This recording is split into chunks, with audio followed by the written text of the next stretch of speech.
up, Sauce Gang, and welcome back to the channel. Hot Sauce Beats here with what could arguably be the best reaction video I've ever made of all time, because Ish, after a year and a half, is finally dropping 1,000 player simulate civilization, rich and poor. Now chat, I was a part of this, and yes, I was one of the very few to make it to the end and win, survive, whatever you want to call it. I will be premiering my video, my POV to this tomorrow, but right now we are reacting to what is gonna be a masterpiece, and I could not be proud enough or more. I couldn't be more proud to be part of this. And Ish, thank you again so much for letting me part of this. I'm hyped to jump into this, but before we do, can you please show Ish some love by subscribing to this channel? And chat, we're trying to get to 250,000 subs. So if you haven't yet, please smash that subscribe button, join the Sauce Gang family. But enough talking, let's get to reacting. And chat, roll that bomb ass intro. Hot Sauce Beats is finally here. Hot Sauce Beats is finally here. Eat, sleep, make beats. Eat, sleep, make beats. Hot Sauce Beats. Woo, woo. Oh, chat, you know how we do this, baby. We are at the premiere. It's time. Let's count it down. 4, 3, 2, 1. Let's go, Sauce Gang! Dude, this happened in December. Social experiment in December of 2023. 1,000 people across 2 massive islands to simulate a realistic civilization. I was part of the good island. The players were given no help or guidance, and There was just like in real life, an island with nothing and then an island with everything. Forever. That wasn't me! That wasn't me! I lived to the end, baby! Whatever they want. Farm for food, become a dictator, and build a society. Yeah, call me Cass. I was part of the Cass Coalition, As best as part of the they can, member. Because while one island is I may have been one of the only to survive. Cheers, chat. Happy Friday. You're kidding me. Is a barren wasteland. Not I. That was not me. Each player to work with what they've got. Will there be peace between the islands, or Oh God, I'm so excited! Oh, there was war, baby. What's happening is the single most amazing story arc I've ever seen. All I will say is pick a nation to root for and enjoy the video. Let's go! There was a lot of Wardens. For 1,000 player civilization. Again, this happened in December of 2023. I can't even fathom how much editing. If you want to participate in these Cass, videos, join my that was my Discord leader. server, and of course, subscribe to my channel. All right, we got Dude, 1,000. chat, again, Good luck, I'll be everyone. premiering my video tomorrow. It was the beginning of day 1, and all 1,000 players began to explore their new homes. What is this place? Dude, I started up in a tree, bro. It's dropped me in a Before the tree. first day, I had made everyone choose randomly between Island 1 and Island 2. And I didn't tell them that one of the islands, the first one, would be a barren wasteland. You guys My have homie Pierce TRV was on this. Was on this island, dude, and it was terrible for him, dude. I mean, It didn't take long for You'll the see, people I'm who chose guessing. Island 1 to Pierce realize they killed had it, made a dude. massive Killed a lot of mistake. people. I hate this place. I hate this place. I hate this place. Players realized that A building freaking civilizations turkey, on another one of my Island would be homies, particularly was challenging, on, not only the because good it was island. empty, but because some parts of it were completely uninhabitable, like the snow biome. Oh no! No, no, no! Oh! And right next door, a 07. massive volcano 07. that could erupt at any moment. Ooh, I'm not going down there. Oh, there was a big This war there, volcano chat. also happens to heat up all the water on the island. Okay. This killed a lot of people. Oh, I bet. Now, to begin building civilizations, the players needed to find a tree. Please tell me where the trees are, bro. Wood is an essential material, and without it, you really can't do Hey, anything. dude, we had so much wood. Now, luckily for Island We 1, had there was so much one wood. tree on the island, and it was pretty big too. But, of course, it was completely surrounded by boiling water. You've got to be kidding me. Oh, Meanwhile, let's go over to Island 2. let's go, baby. And dude, I don't know how much or if I'm in this. I don't know. Like, I hope. 'Cause I mean, I made it to the end. Life on Island 2 was beautiful. The terrain was green, the trees were plentiful, and the water was normal temperature. It was beautiful. Hey, that was a freaking turkey. Solid water? This is from the ocean. Are you trying to make me drink ocean water? No. The people on Island 2 immediately realized they had chosen the island of safety and wealth. You are That's literally great. a piece of gold. Yeah. The only real danger on Island 2 was the possibility of falling down from a tree as you're collecting wood. But some people found a way to even work around that. So you're planning to build a bakery. Yes, I am. And you're forcing your employees to go up and get oak? Oh, no. She forced you to work up here. She's like, I ain't doing it, dude. No, it's double carrots, triple carrots. I don't want say carrots. anything. I want fair working conditions. Also, because of the vast amounts of trees, people were very quickly able to craft tools that allowed them to mine underground. Hello, Saps, you doing okay? Yeah. Hey, Severata! So many diamonds already. Yeah, Wow. look at this. Yeah. Yeah. We had someone completely kitted out. I went down mining, I don't know, for like 20 minutes, came up, someone fully kitted out in diamonds, dude. All the people of Island 2 were thrilled with their new home, thrilled with their wealth, and they were very optimistic about their future. Remember, chat, I was part of the Cast Coalition. I was part of the council. I built our city At the hall. end of the first day, players on Island 1 had finally reached the big tree. You realize how high up you are? Oh yeah, no, we're not scared. No? No pain, no gain. Island 1 was still No pretty pain, far no from gain. having fully fledged civilizations, but there were communities starting to form. For example, this player named Remy the Rats made a small restaurant to feed those who were starving. Remy the Rat, what are you serving them here? It's very popular. Bread? And you could know? What the frick? Why? Wait, You was it get the no bread, line? Ish. Oh no. I You also get no got word bread, that there was Ish. a small group of people who had chosen to settle in a Dude, chat, weird you do not location. realize how excited I am for this video. If people would choose to live on a volcano. Arguably the Guys. best thing I've ever been a part of in my YouTube career. Welcome to the mafia. To the This mafia. was Lingolini, and he had recruited about 20 people to join his Italian mafia. His goals were very simple: make friends and get rich. Hold on, Ish, can we tell you a little secret? We found some netherite.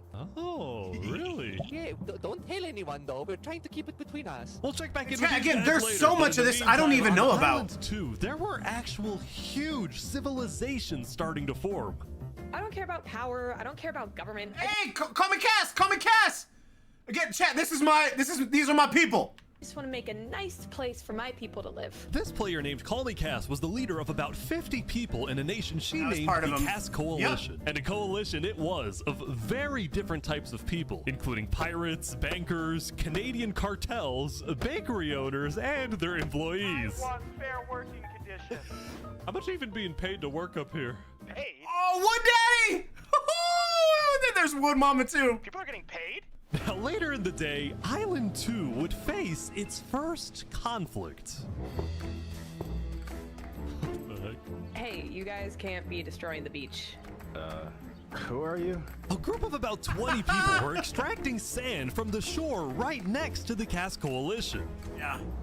Cass was obviously not happy about this, but these people didn't care because they were from a much bigger nation called the Commonwealth. Oh, the Commonwealth, bro. We're actually 5 nations combined into one, so we have strength in numbers. The Commonwealth dude, I was a can't wait to massive see how civilization Itch that does was this formed video, on bro. Day 1, when 5 distinct groups were close enough to each other that they just decided to come together and unify under one nation. As a result, the Commonwealth had a government with 5 leaders at the top and over 150 citizens. We're going to turn this mountain into our city currently. Ah, okay. That's The what we Commonwealth did. leaders were very ambitious. We built and our wanted to city make the hall on top of a Commonwealth mountain. The most beautiful, the most respected, the most powerful nation on Island 2, even if it came at the expense of others. Overall, by the end of the day, Island 2 was much further ahead than Island 1, as expected. But let's see what happens in the following days. Day 2, baby. Ish thought I would die day 1, by the way, which I didn't. As players logged back in the next day, nobody was expecting that the beginning of day 2 would end up having one of the most consequential moments of the entire event. Remy the Rats was running his restaurant when he received a visit from a player named Shpood. Anyone? Knight, I need food, I'm dying. Yo, Shpood. Yeah. I do have food. You're private, but Oh, I need food.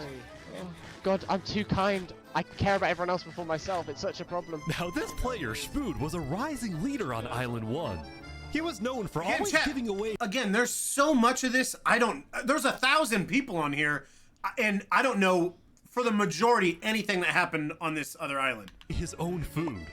But some people started to suspect that Shpood's supposed generosity was merely a method to gain popularity, to further his political ambitions. That is, until... Oh! Watch out, Oh my God. Oh, he's a traitor. Oh, okay. He was trying to assassinate Shpood. Oh, Shpood ain't having that, bruh. Shpood had survived an assassination attempt, which brought him exactly the attention he needed to cement himself as a legend on Island 1. Okay, People were Shpood. drawn to him. Okay, and on day Shpood. 2, Shpood used this leverage to establish an empire named West Helm. Okay, West Helm, yeah. God, some of these builds are crazy, These people dude. made me emperor. This right here is going to be our capital. We're also building a massive Coliseum. You mean where people fight to the death? Oh, yeah, I remember that Coliseum. Even though the people of You'll West see Helm at the were end still that this struggling with Coliseum's food and sick. resources, their motivation to succeed was unbelievably high. Earlier, somebody tried to take my life. Someone with this face. Humbug! But now, he's dead. Bitch, I can already tell you are killing it seemed telling like this story, the people dude. of Island 1 had hope. The Ballad of Emperor Shpood. Nearly killed by some dude. Let's go, nice. Very nice ballad. Island 1 was finally starting to develop civilizations, but not all of them were as motivated as West Helm. Right next door, for example, was a cult named Nevermore that literally just boxed themselves in and wanted nothing to do with the rest of the world. Quoth the raven, nevermore. And honestly, these guys weren't wrong to be pessimistic. See, some of the people who chose Island 1 had secretly been hoping that when they finally make it underground, they would find troves of iron and diamonds. But instead, they only found a giant layer of lava that stemmed from the volcano and covered the entire bro. island. Wow. This lava layer ended up killing a lot of people. That said, a lot of people weren't necessarily angry at the poor conditions themselves, but more so about the inequality between Island 1 and Island 2. See, even though the two islands had a border were not separating happy. them, preventing anyone from crossing for now, rumors were spreading about the wealth and the amazing environment of Island 2. Because of this, some people on Island 1 were starting to develop some feelings about the other island. Island 2 might be the better island, but we're the better people. Oh, They hated in us. fact, They artists hated on us, Island chat. 1 were already making propaganda posters, some of which were rather concerning, including a few creations by our mafia leader, Lingolini. Speaking of Lingolini, there was some drama on the volcano on day 2. I just survived an assassination attempt. What? Whoa. Mamma mia, help me! I'm getting chased! Lego likes just attacked me out of nowhere and I had to run down the mountain. It was becoming a pretty common occurrence on Island 1 for people to try to rob or murder as a means to get food or resources. But Lingolini was not going to let that Jeez. slide. Well, what are you gonna do about that then? I put a hit out on him. Everybody in the mafia knows that the Lego likes is an enemy of the mafia. But then, during our interview... Oh wait, who's coming out over here? There's some people coming Oh, down. those are people from Infernus. They're our allies. Oh, really?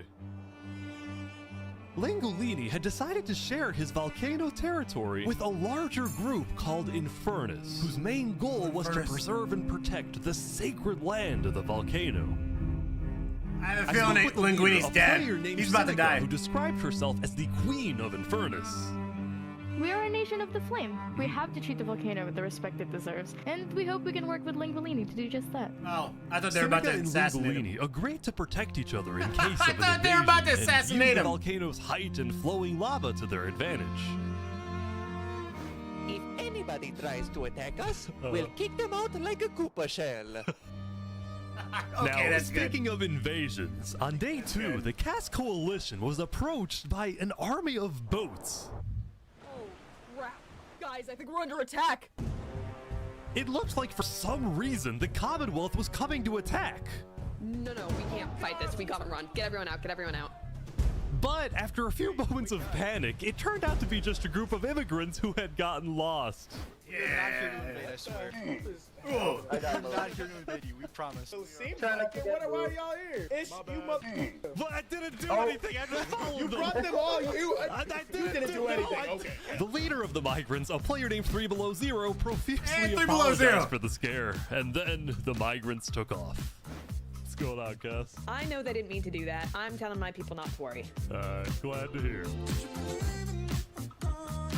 Okay, Ish. Now on day 2, players had finally realized that Island 2 was not technically an island at all, but an archipelago or chain of islands. The northern island was an optimal place to settle with open fields, trees, and wildlife. So naturally it had the biggest civilizations, including the Commonwealth, the Cass Coalition, and a huge kingdom named Tricolor, ruled by a monarch named Jophiel. The red stands for the underground, the green for plains, and the blue for the coast. The center island, meanwhile, had pink cherry blossom trees and was the home of a small nation called Barbieland.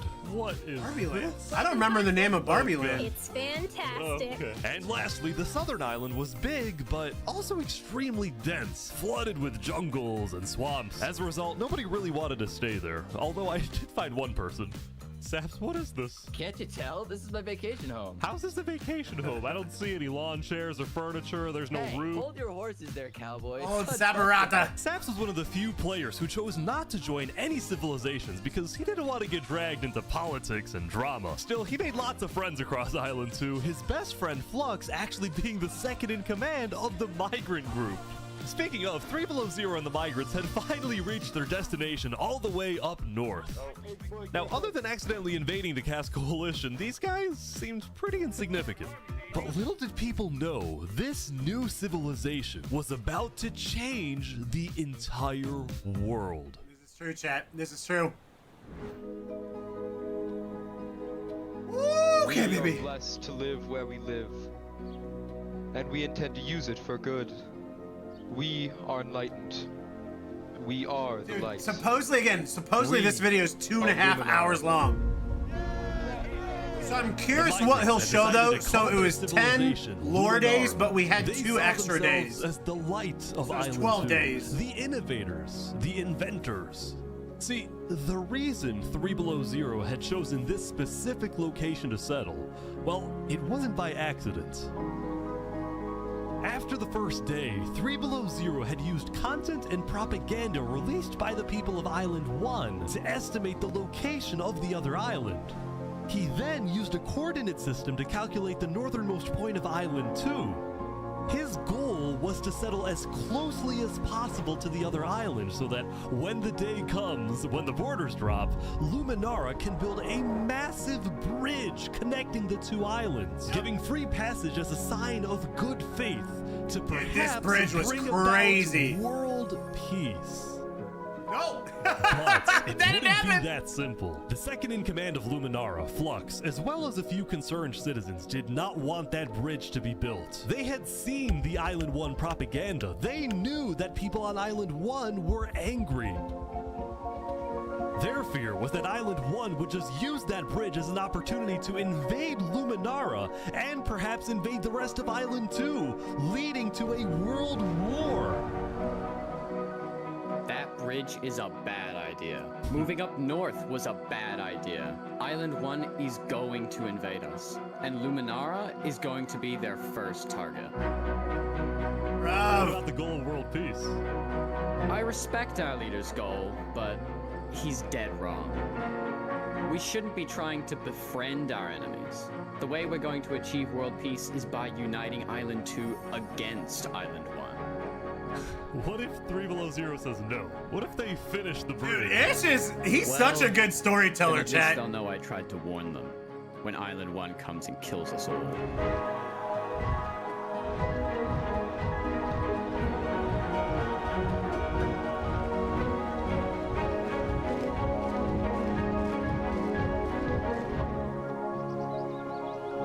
Again, to think, we started with 1,000 people, dude. Tensions were rising, both within nations and between islands, leaving people Hey, worried Pierce! about what's going What to up, happen homie? next.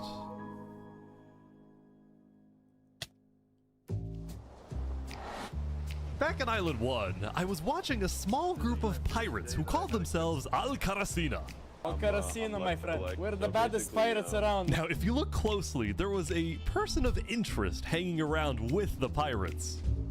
Lego likes just to take me out of nowhere and I had to run down the mountain. Well, what are you gonna do about that then? I put the hit out on him.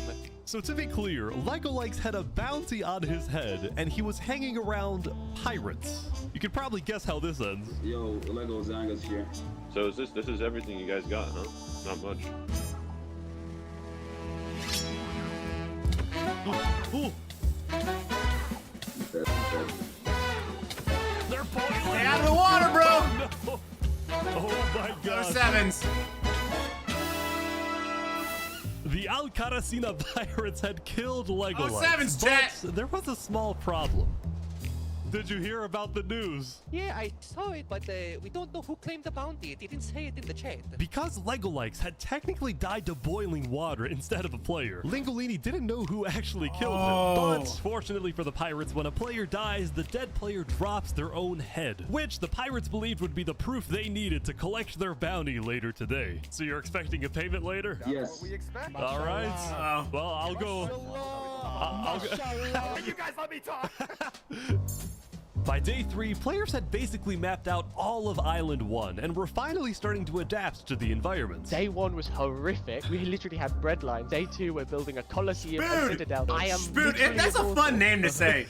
Hopefully that isn't foreshadowing. Emperor Shpood was still the most powerful man on Island 1, and on day 3, he was invited to a big international meeting hosted by a charity group called the Blue Cross. We invited you here mainly to discuss plans in case the volcano erupts. What are your individual plans?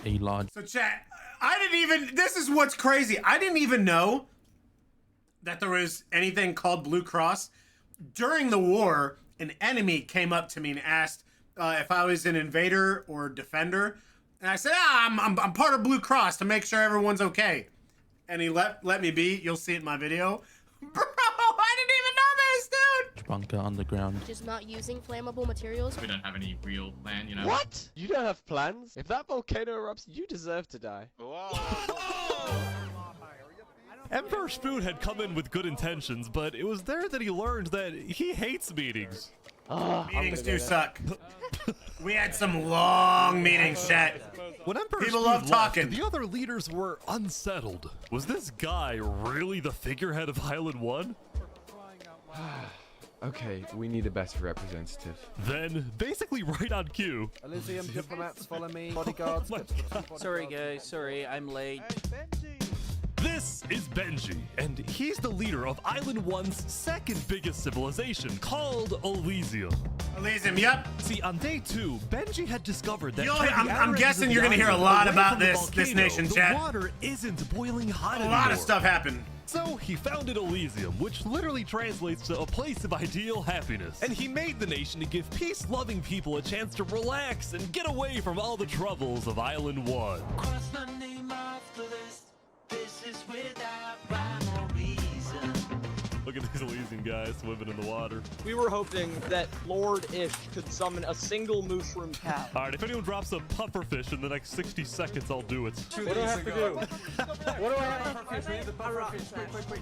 There it is. Alright.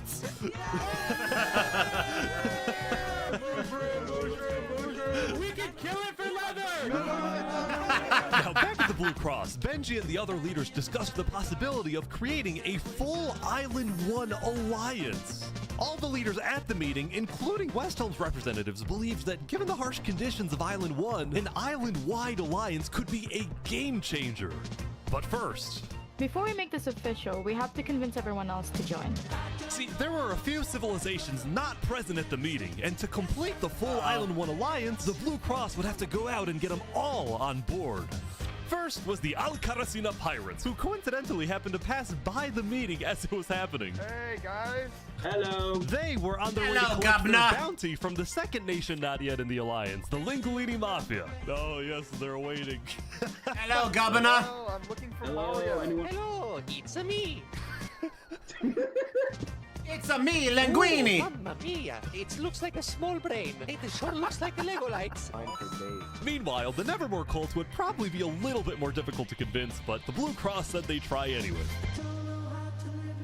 Now, as for the fourth and final nation, well, it was a bit of a mysterious group. Their civilization was down south, and they were very isolated and secretive. They were also rumored to have an extremely strict government, but also a large amount of very skilled fighters.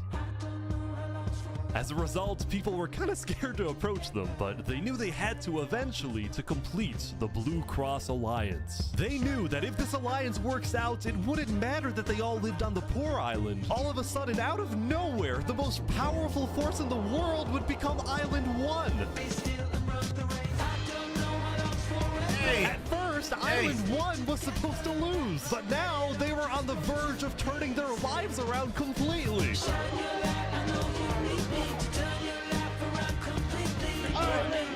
Shpood! Shpood, you son of a biscuit! I wonder if we're gonna see, so another thing too, so Ish wasn't the only person, like, so there was, I don't know what you want to call them, like moderators, right? So obviously Ish was the lead one. Jaws Unleashed, my little green scarf son of a biscuit. And then, oh good, Annie and Jaws, those were the main ones I saw a lot.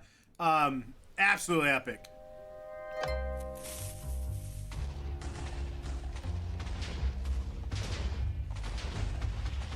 As you can see, there was a bit of commotion at the Commonwealth. They had just exploded their own land because of a miscommunication. What happened was one of the 5 leaders, Coraline, got the idea that the Commonwealth was planning to move east. So she started telling everyone to move. Thus, believing that they wouldn't need their old land anymore, one of the citizens just decided to blow it up. I thought we were moving. What? We're not moving. I'm surrounded by idiots. Overall, the Commonwealth was having trouble getting anything done because the 5 leaders were constantly fighting over power. See, there were 5 leaders, each with 1 vote, but because they were originally 5 separate nations, each with a differing amount of citizens, should the smallest faction's vote have the same weight as the biggest faction's vote? It is ridiculous that Armin's vote is worth the same as mine. I mean, I need about 50 people, and he has like, barely 5. Because of all the fighting and disarray, Commonwealth citizens started moving to other nations like the Cass Coalition. Cass's style of governing, letting people do whatever they want, was making her very popular with her people. Oh yeah, she's a great leader. With Cass since pretty much the beginning, and established a democracy, a true one. Focused Hey, Plainman, and that's me, baby. That's Hot Sauce Beats.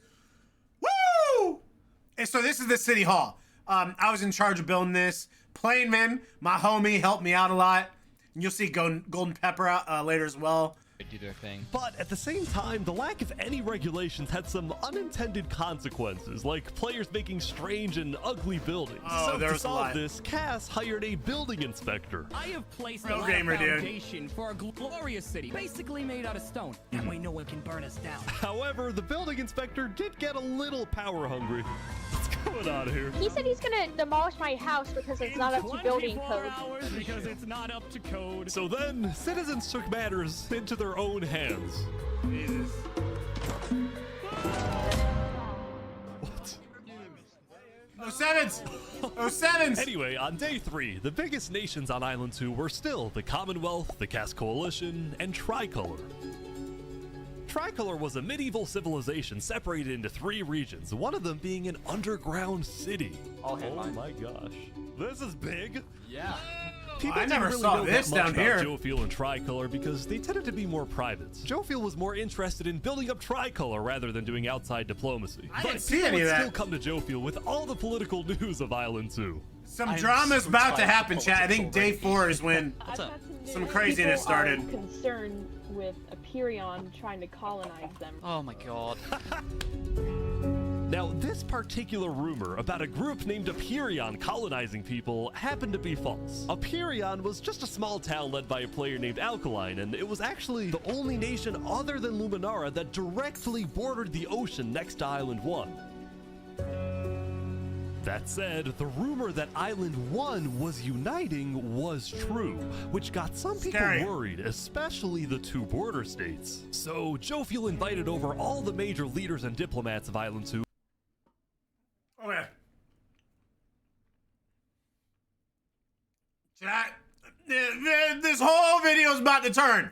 This whole video's about to turn. For an emergency meeting. The only leader who declined was 3 Below Zero because he was busy building the Luminara Bridge. So he sent in his place his second in command, Flux. Flux, what's your plan here? I don't care what 3 Below Zero says. We need to make sure everyone unites against Island 1. Well, good luck, sir. And because this meeting was the most important event yet on Island 2, Jophiel invited a neutral mediator, someone who... Okay, so if this is the meeting I think it is, Cass was not there either. Cass actually was not here on the day of this meeting, and you'll see some stuff. Could lead the meeting in a fair manner and wasn't a part of any nation. Saps, where are you going? Apparently they're making me lead the meeting with all the Island 2 leaders. You sound very excited about it. Oh no, I'm not excited. I'm terrified. I'm accidentally gonna cause a war. Okay, maybe I'm thinking of a different meeting then. Alright, I think everyone's here. Welcome. Well, we at the great. The meeting I'm thinking about, I think it's gonna be the next big meeting, and there's a roof and it's a whole thing. And mighty Commonwealth are looking forward to a productive conversation. Thanks, it's great. So, as the president of Aperion, I'm actually really worried about our town, which is why I'm proposing we all join a defense pact. If one of us gets attacked, all of us are under attack. Here. I can agree to Yeah, that. I like that. That's good. That's a good start, but if Island 1 attacks, say, Luminara, well, by the time you can even arrive to defend us, everyone at Luminara will already be dead. Which is why I think we need to focus our efforts on preventing an attack in the first place. An attack is inevitable. I'm just saying. There were so many meetings, chat, and people love talking at these Island meetings. 1 is starving.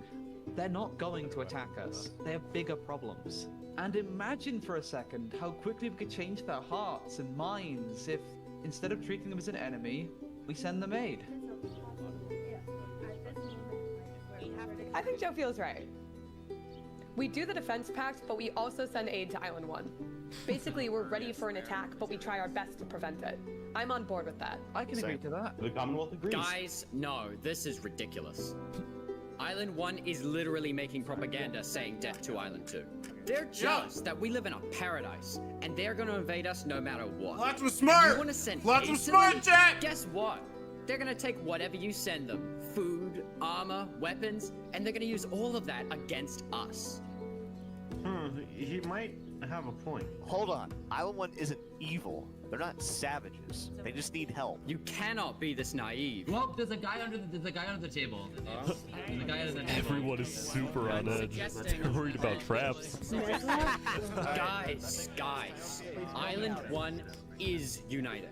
They have hundreds of people all aligned in the same goal. To kill us and take our resources.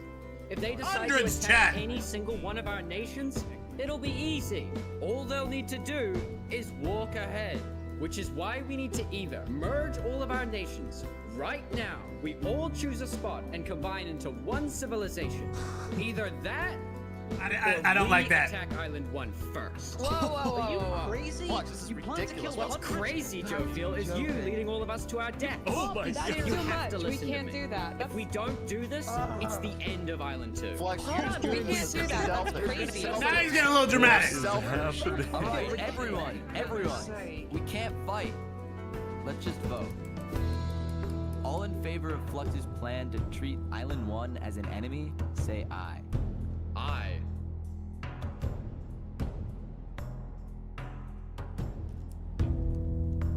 Ruh-roh. Wah wah. All in favor of sending aid to Island 1.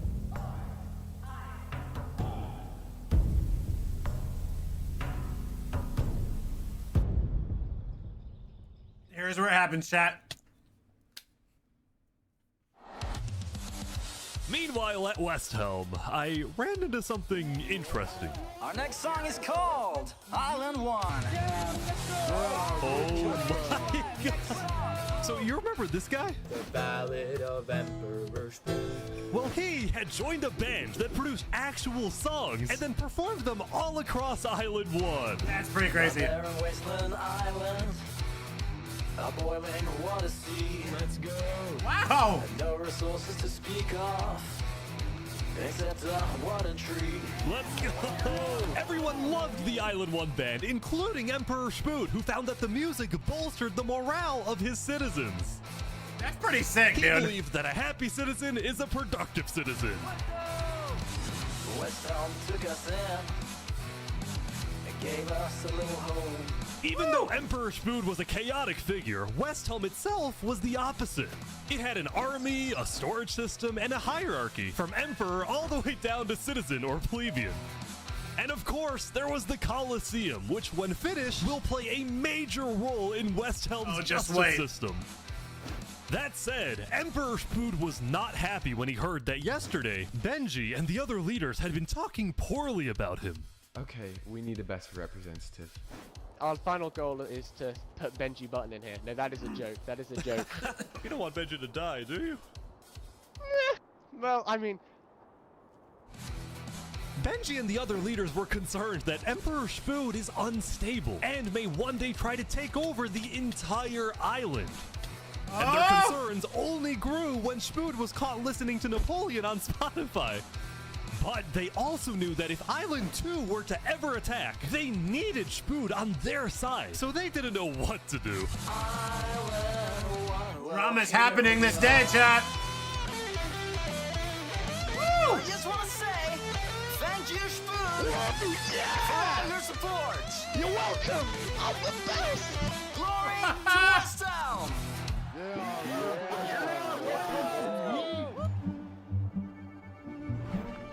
Meanwhile, Seneca, the Queen of Infernus, had decided to begin building a massive castle for her people. A beautiful home base that would hover directly This will play a over the massive part volcano. later, chat.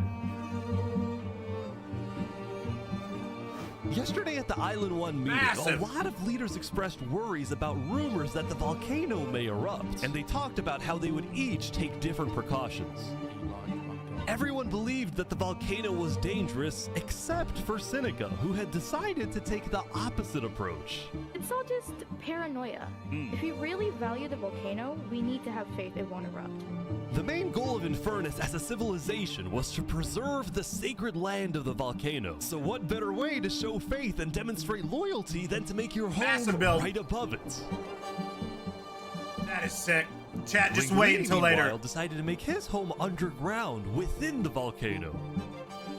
We live under the ground, like a Goombas. Like a Goomba. Linguini's main goal was to get It's me, rich, the and having Mario, direct the access spicy to iron and meatball. gold was one reason for him and the Mafia to live there.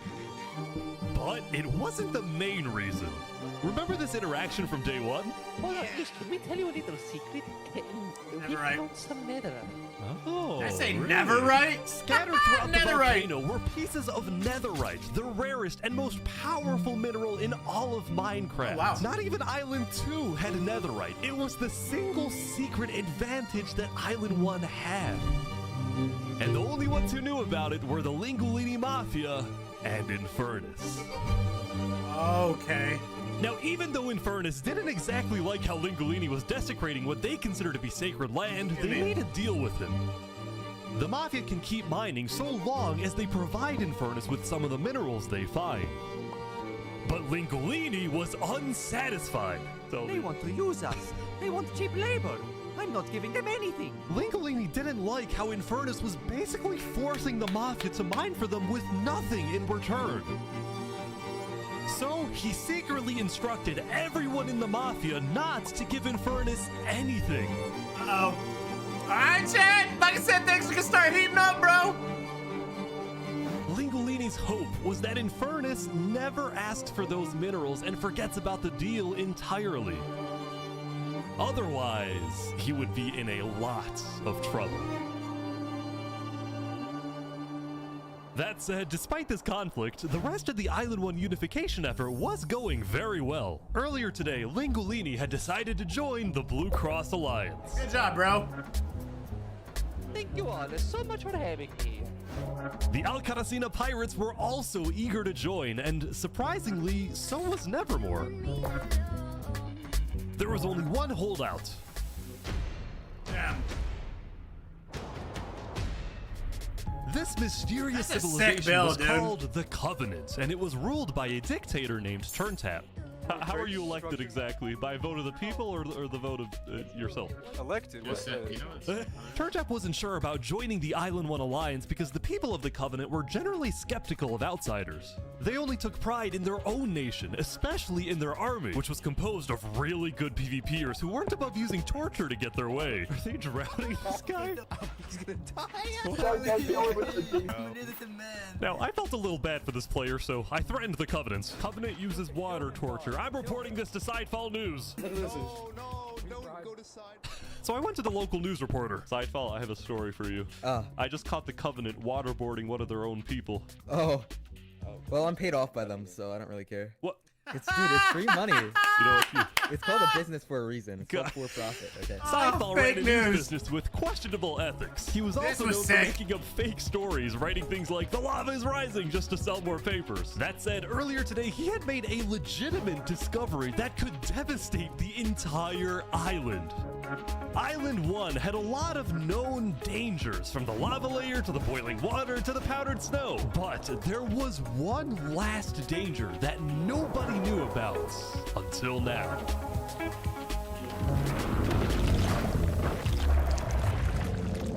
Oh, the Wardens. The Wardens. Meanwhile, the people of Island 2 had spent the day building their civilizations and having a good time. Yesterday, their leaders had voted that whenever the border drops, Island 2 would send aid to Island 1, hoping this gesture would lead to peace. But not everyone agreed with this approach. Flux was not happy. When Flux returned home to Luminara, 3 Below Zero was furious at Flux for causing chaos at the meeting and for going against Luminara's values. 3 Below Zero, as the leader of Luminara, was actually heavily in favor of sending aid to Island 1. The whole point of the Luminara Bridge was to make peace with Island 1, not to start a war. As a result, 3 Below Zero demoted Flux from his position as second in command.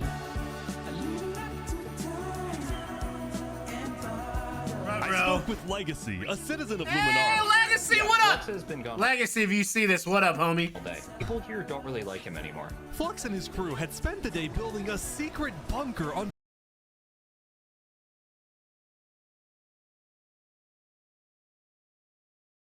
Island 1 attacks, and then Flux spent the rest of the day helping his best friend Saps finish building his home. That was weird, chat. Saps still reached out to me after I was demoted. Mr. Mediator, what a good friend. Flux over here could be a little unpredictable, but he's my bro? friend, and I know he genuinely wants the best for us. Even though Flux was much more ambitious than Saps, these two had become very good friends. So many diamonds already. Yeah, Wow. look at this. Yeah. Loaded. But just as day 4 was about to come to a peaceful end, something happened that would change the course of Island 2 forever.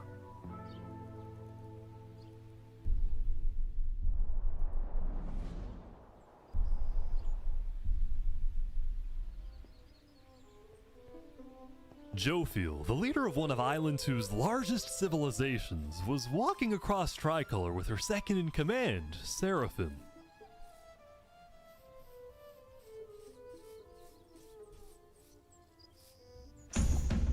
Woo!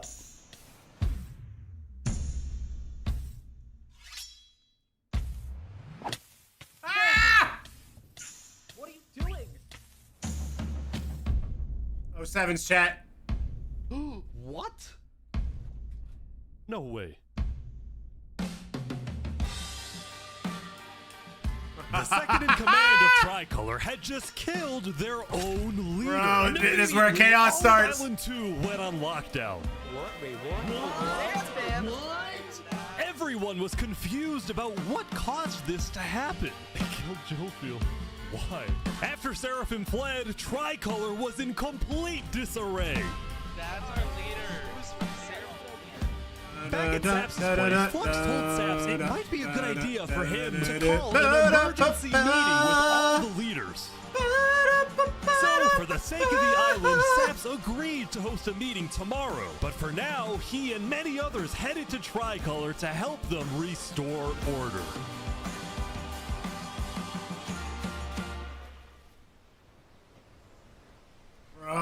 so much madness!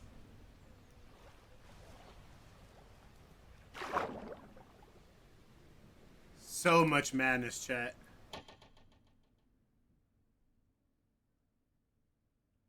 All right, we're halfway through, chat. We're halfway through. Now, Island 2 wasn't the only place that would face tragedy. Oh, what? The leader of the Alcaracina pirates, Noble Bucket, died very suddenly. All right, they sent me the footage of what happened. Oh, no. He doesn't know the lava layer's there. Oh! No. I think I'm dead. I think I'm dead. 07's, chat. 07's. Oh my god. With world leaders dying left and right, the media had plenty to report on. The most trusted news company was from Allesium, called Daybreak Media. We're #1 because we actually report the truth, unlike that bozo Sidefall. And later into day 5, the news would get even crazier. For purposes of unity, the Covenant had finally decided to join the Blue Cross There you go. Alliance, Good job, Turn Tap. thus successfully Good job, Turn Tap. uniting the entirety of Island 1. But right away, the strength of this alliance would be tested. Ooh, why? Why? Earlier, a citizen of Infernus had accidentally told someone outside of Infernus that there was Netherite in the volcano, and this news spread all across the island.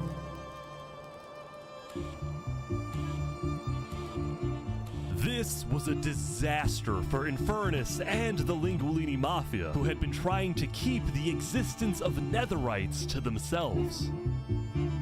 Immediately after hearing about the Netherite, the Covenant sent a mining expedition into the volcano without telling Infernus.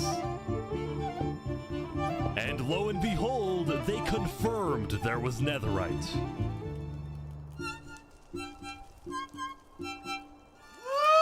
Because the Covenant had a scary reputation and a ruthless army, Queen Seneca of Infernus felt it was in her best interest to allow the Covenant to mine. But when other nations like West Helm started asking if they too could mine in the volcano, Seneca said no. People are saying we're being selfish. They're the ones being selfish, trying to take our resources. Listen, Island 2 is rich. We are not. Now with Netherite, There's always we internal actually have a conflict, chance chat. of evening the playing field. Always But the internal volcano conflict. people are hogging it. Before any fighting could break out, the Blue Cross quickly reached out to all the leaders and told them to put this issue on hold. We're inviting everyone here tomorrow, so we can all talk this through peacefully. We're Island 1. We cannot afford to have a war over some mineral. Unite! Meanwhile, Island 2 was still processing the death of Jophiel. Even though I was just a farmer, you know, you still made me feel important. Saps would invite all the leaders for a meeting later so they could coordinate a hunt for Seraphim and discuss their plans for when the border inevitably drops. Alright, chap. Now, after Jophiel's death, Tricolor had lost a lot of its power, which left the island with really one dominant nation, the Commonwealth. But remember from day 3 how the 5 Commonwealth leaders were in constant fights with each other? It is ridiculous that Alvin's Like I said, chat, stuff's heating up! This all came to a head on day 5 when one of the leaders was caught plotting to take control of the entire Commonwealth. So another Commonwealth leader then paid an assassin to, well... Oh my god! Oh my god! Wolfram's dead. What? Yep. After this, Murder! people from the Commonwealth lost even more faith in their governments. This Commonwealth citizen went to the Caste Coalition to complain to Caste directly. I got information that there might be Netherite on the other island. My leadership said, quote, That's my Netherite city hall, is chat! useless. I'm building that! Of course, not useless. I think that's a foolish statement. As the Commonwealth erupted, the Caste Coalition thrived. But they did have their own problems. Is this your employee? Yes, yes, he is. That is, that is Literally, fine, I get paid. essentially for the first 5 days, You hear this woman? Earlier, what maybe Daddy 4 had or ditched 5 work days, to I attend built a that city party hall. in Barbie Then the Land. back half as is when I had a punishment, lot the of fun. fires forced him to risk his life. I had fun and building chop too, down don't one get me of the wrong. tallest trees in the Cast Coalition. He's asking for help. Man, was that me? Was that Hot Sauce Beats? Louder, I can't hear you. Oh, I thought I saw You're my- far off. You have to my get logo. closer to the ground. Oh! One daddy! 07s! What the? Now, because of this recent tragedy, Cass decided to stay home from Saps' meeting. That said, every other major leader was now on their way. Alright, chat. As the leaders and representatives arrived, there was one person who would be notably absent, banned from attending the meeting. Before the meeting started, Flux called me to his underground bunker because he had something, quotes, important to tell me. Flux, what are you gonna do? Well, first, let me just explain. I'm not allowed to attend this meeting because the leaders of this island are utterly incompetent. They can see that Island 1 is gearing up to invade us. And their response is, let's give Island We're 1 gonna do this more when gear. stuff gets It's crazy! completely brainless, and it's going to result in all of our people dying. So, you got a plan? I had a plan, but nobody listened. They all voted against it. Look, we can still save this island, but the current leadership has to go. Woo! What do you mean, has to go? Has to go. Removed. And I'm done waiting. It's gonna happen today. Now, mind you, Comcast was not here. Leaders, welcome. Thank you all for coming. We have a lot of very important stuff to talk about. You know, during the first meeting, there was one person there who actually understood what I was saying. Seraphim reached out to me, asked me if they could help in any way. I told Seraphim to kill Jophiel. And today, we will finish the job! Alright, here goes, chat! Watch this. Watch this. So, Seraphim gets there. What actually happens next? Something I didn't want to do, but something that needs to be done. I'm going to save this island by any means necessary. A lot of death. Bring it to the table. If you agree with full chaos on Seraphim, please say aye. Aye. Are you sure this is gonna work? I don't know, but we have no other choice. Alright, so I have something to say. Is there a possibility, any possibility, that the assassination of Wolfram and the assassination of Jophiel by Seraphim is any way connected? Is there a conspiracy going on right now? Do we think that's a thing? Are leaders safe? I have reason to believe that leaders are not safe. Flux, do you feel any guilt doing all this? Well, There goes chat. Part of me feels bad for Saps. I also don't think the leaders are safe. What do you mean you feel bad for Saps? He has no idea what's about to happen to him. But if you had to betray one person to save 1,000, would you? Yep. 07's chat. All the leaders. All the leaders. I didn't do that. Oh my god! Why is there a trap? Is this all a setup? Saps, look, where's Saps? Where did he go? Did Saps do this? Wait, Saps? You have to find him. Hunt him down! Kill him! Kill Saps! More Saparata, dude. Saparata. Jeez, chat. It's not even fair.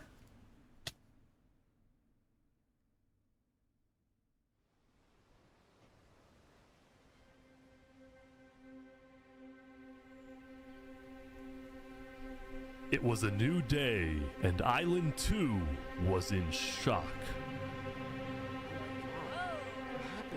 On day 4, a lot of assassination. Tricolor helping the people after the death of Jophiel, Flux and his crew had built a trap in his roof. And Saps did not know they had done this. Yeah, I he feel had bad been for him framed too. by his friend Flux, used as a scapegoat for Flux's plan. But because they had to rush to build the trap, it actually wasn't fully successful. Some of the dripstone, including the one meant for 3 Below Zero, had failed. But overall, the trap still killed the leader of Empyrean, Alkaline Alk, a leader of the Commonwealth, Coraline, and 4 other very high-ranking officials from across the island. Yep. The people of Island 2 were devastated, confused, and angry. Our leader's dead. What just happened? After the trap went off, Seraphim was immediately caught and killed. Oh! Warden of Tricolor. But when more people found out about how exactly their leaders died, their anger wasn't really towards Seraphim, but toward the person they believed was behind it all, Saps. And it made sense. Saps knew he'd be hosting leaders at his home. It was his roof that had a secret trap. A trap that happened to fit perfectly into the design of the roof. Saps was about as guilty as it was possible to be. With that, all the major Island 2 nations, from the Commonwealth to the Cast Coalition to Tricolor to Luminara, declared Saps to be hunted down and killed, while Flux got away with it all. Yep. If you had Crazy, to dude. Crazy chat. to save thousands, would you? And on top of all of this, at the beginning of day 6, it was announced that tomorrow, on day 7, the border between the 2 islands will finally fall.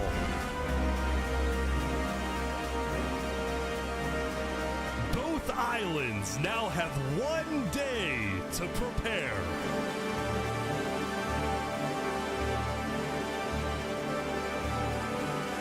It's all happening.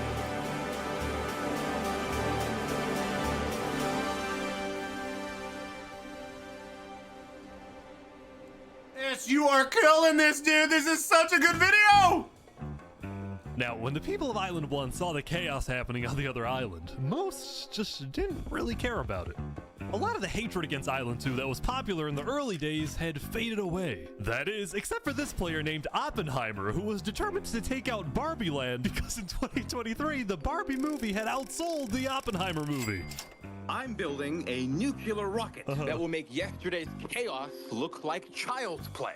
But when Oppenheimer tried testing his nuke, it went up, and up, and up, and was never seen again.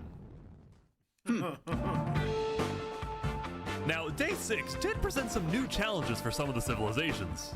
For example, at Nevermore, what is this? What are you doing up here? I got voted out because they hate me. Oh! Come on! No, jump! What about me?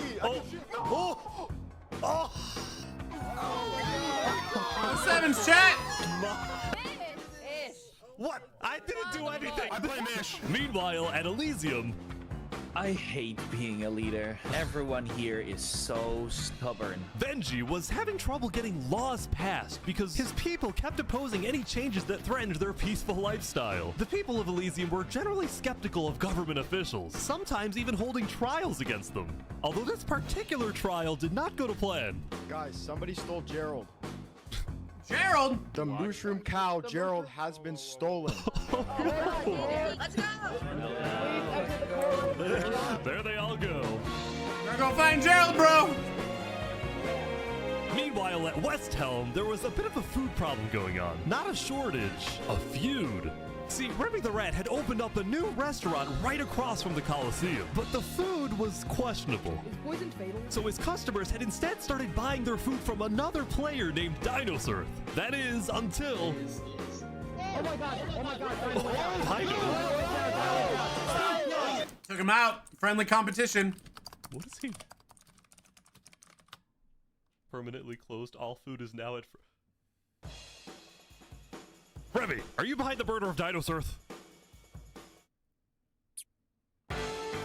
Anyway, on day 6, the West Helm Coliseum was finally complete. Yeah! What do you plan on using this arena for? Do I actually have to say legally?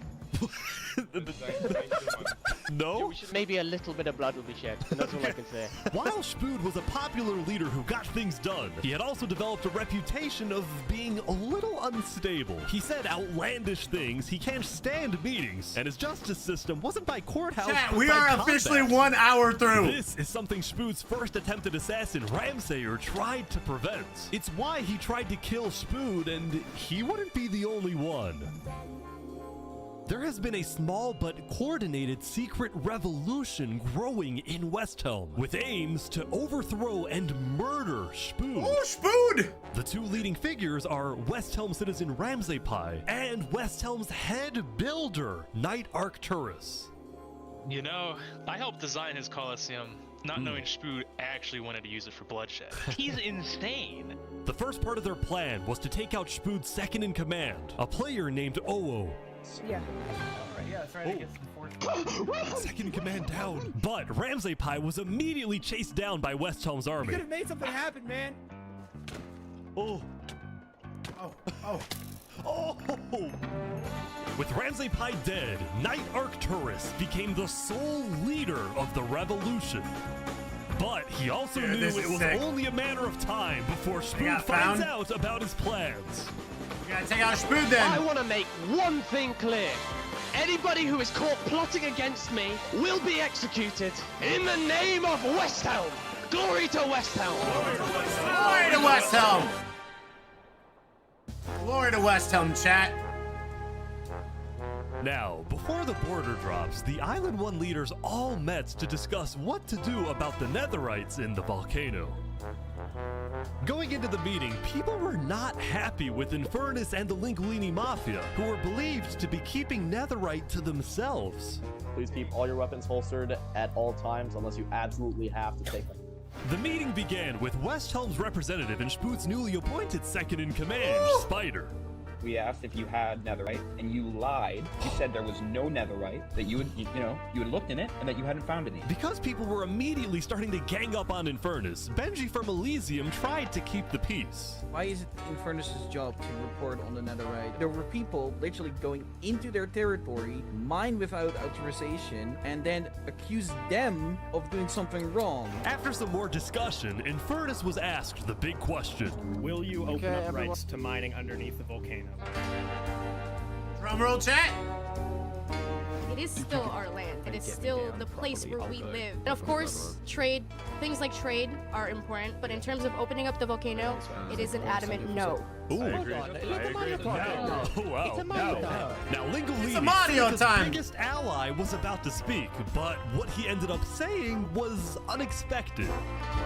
We have to humbly disagree with Infernus of not allowing anyone else to mine in the volcano. This is Island 1. We're all struggling against the nature and everything like that. Shouldn't we all be allowed to mine wherever we please? No way. Let's go. Yes. Hell yes. Okay. People started offering deals to Infernus. I believe we'd be open to give you resources since it is your land. But Seneca still said no. The volcano is still our sacred land.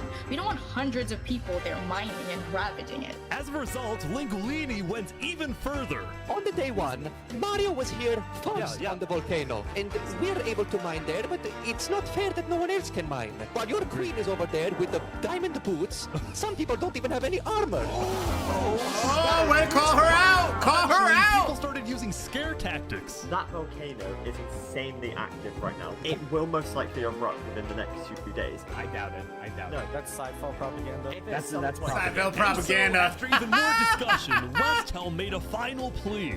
We have a representative from every single nation on this island.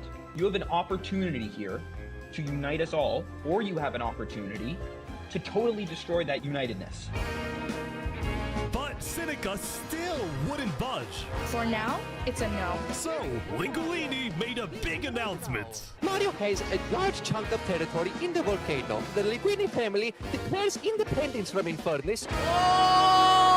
And you will open mining to anybody who wants to mine. Wow. Okay. Seneca's leaving? Seneca had left the meeting, furious at Lingolini's betrayal. Spicy meatball chat.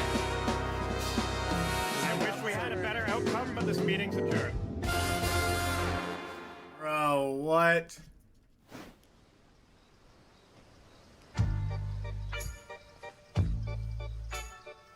Saps, what just happened? Dude, what just happened? Every leader in front of me just died. And you had nothing to do with it. It wasn't me. Someone was in the roof. I'm getting framed-ish. Following yesterday's trap, Saps was on the run, as he was now the most wanted and notorious criminal on Island 2. Dude, it was crazy. Everyone was trying to hunt him What down. am I supposed to do? He had no choice but to hide amongst the dense jungles and swamps of the southern island.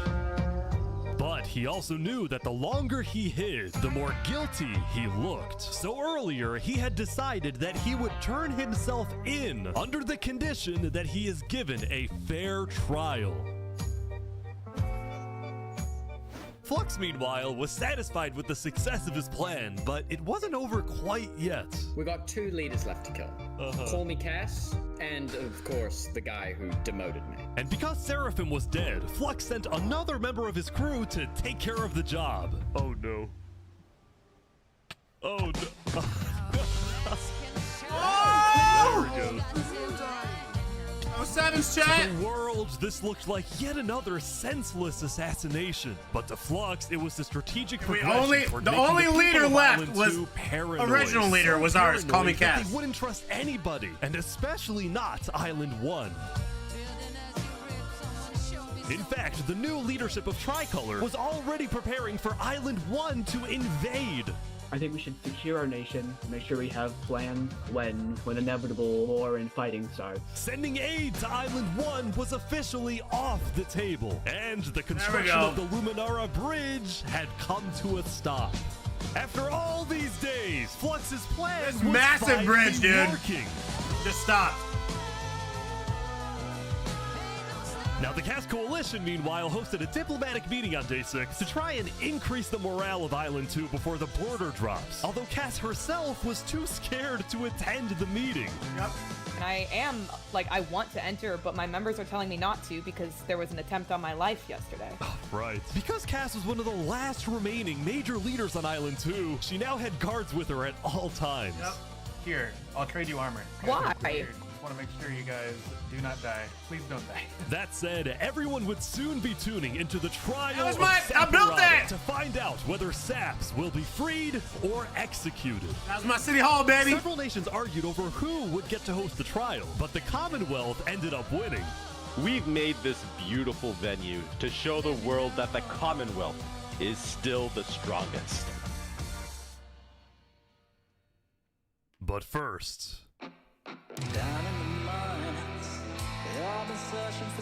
Yeah, come on, baby!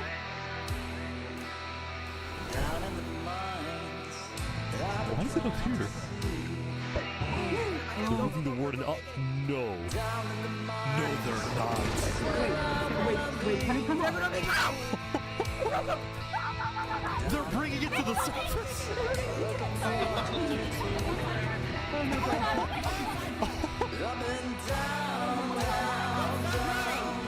Y'all are crazy!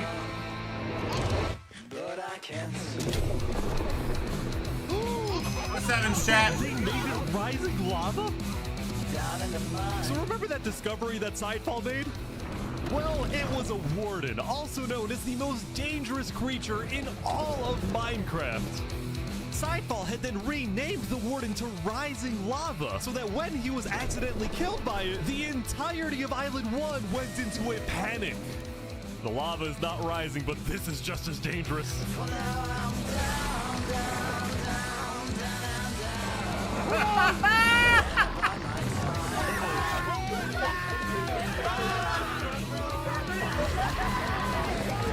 The Warden unleashed onto Island 1, going from place to place, terrorizing civilizations.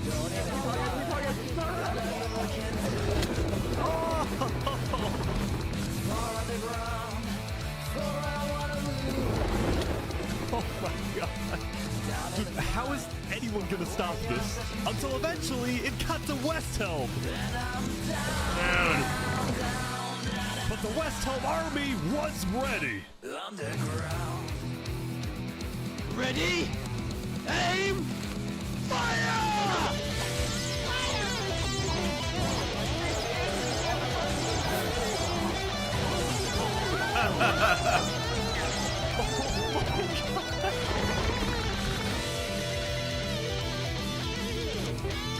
Ish, you did. I'm so proud of Ish, dude. This is amazing so far. Oh my gosh.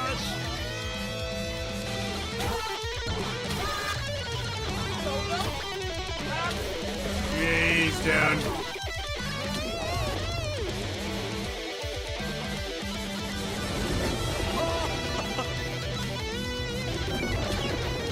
Welcome to West Helm. It's Revy's place?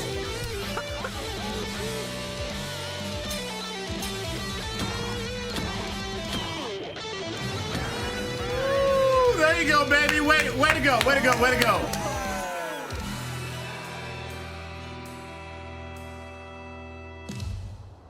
Remy the rat.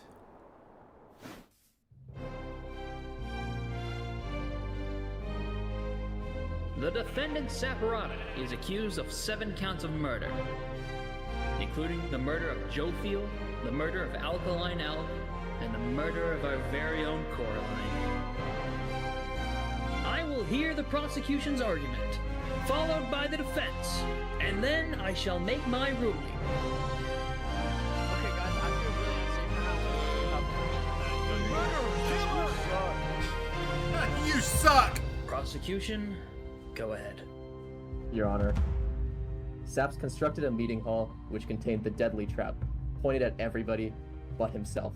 As a prelude for the meeting, he had his accomplice, Seraphim, assassinate his leader before running to the trigger, ready to pull the trap. He then fled the scene after the trap went off, just long enough after faking his surprise. He is not only a cold-blooded murderer, but a terrorist. The prosecution then called a survivor of the trap, Zekor, to the stand. We know after investigating that only one seat had no trap. Can you identify who was sitting in that seat? It was Saparata. And who built the meeting hall with that seat? It was Saps. You killed our leaders. You destroyed our leaders. May your death today satisfy us all. Then it was time for the defense, for Saps to give the most important speech of his life. All I ever wanted for this island was peace and cooperation between the nations. The loss at the meeting Dude, this yesterday video is was so good! extremely devastating. Yes, you killed Came this! out of nowhere. We're But I can probably tell you about halfway through right now. I'm innocent. It wasn't me. The leadership in Luminara helped me build the meeting area. He's gonna expose them. And we're the only people who knew about the area before the leadership meeting. That includes the prosecution himself, Thomas 5200.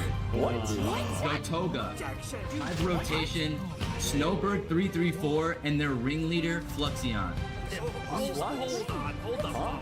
When I left to gather the leaders for the meeting, they must have snuck into the roof of the meeting to make the trap. The people who I thought I can trust the most used me for their malicious intent and killed the leaders and blamed it on me. Saps had figured out he was betrayed and framed by his friend. way to figure it out, Saps. He would end up making a critical mistake. I find it rather interesting that 3 Below, the leader of Luminara, is one of the only people who survived the trap. I find that rather interesting. What about it? Well, Saps falsely assumed that 3 Below Zero, the beloved leader of Luminara, was also behind the murders. And with that mistake, Saps turned everyone against him. Saps, is that all you have to say? I guess. All right, I'm ready to make my decision. Judge Timebomb, find Saparata. Guilty on all counts. Oh, God. Saps is to be taken to the top of the gauntlet and executed immediately. Oh, that's it. There was just so many meetings throughout this thing. So many meetings. So many trials.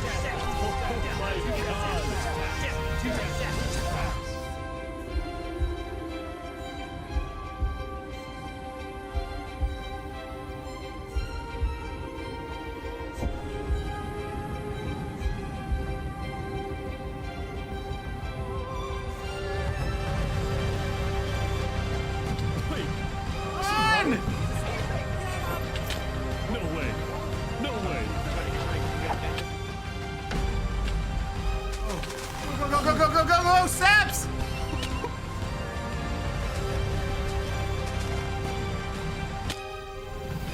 Fall damage.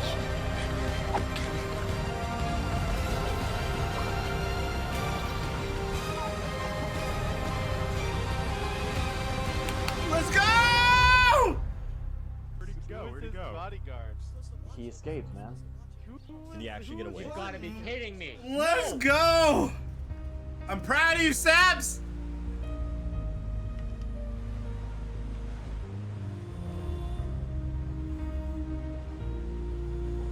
You killed our leaders.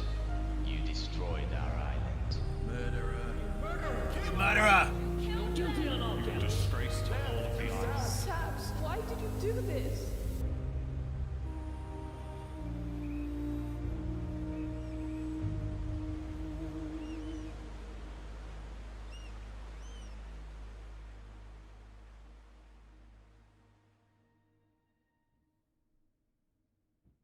Day 7.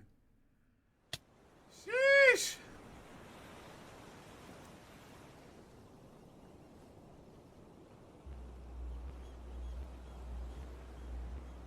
Alright. Dropping soon. Yeah, I think so.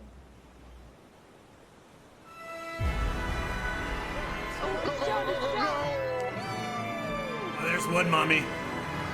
It was day 7, which means the border had officially dropped. At first, people were kind of in awe. Whoa, this is beautiful. Going from one island to another after all this time was a major culture shock. Is this Island 1? Whoa. And as expected, Island 1 people immediately started taking resources from Island 2. They're taking the sheep. But the flow of resources wasn't all in one direction.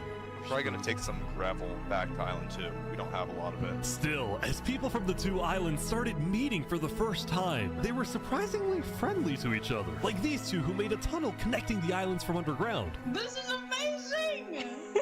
We've linked Island 1 and Island 2. For the longest time, Island 2 feared an invasion by Island 1. But on day 7, that fear completely disappeared. Let's go. It became very clear that Island 1 had no interest in war. Instead, they were just happy that they could finally enjoy Island 2 for themselves. The water isn't boiling. It's great here! That said, at the beginning of day 7, Lingolini made a big decision.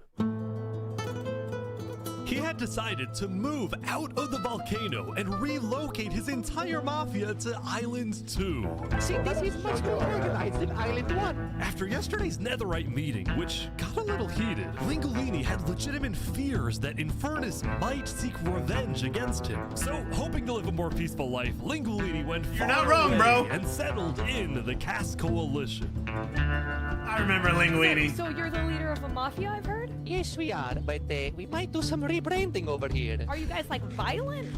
We weren't violent much, but we have done some political talk that has not been taken well, which is the reason why we're here. Sensing potential danger, Cass decided it was best for Lingolini to set up his home outside the Cass Coalition.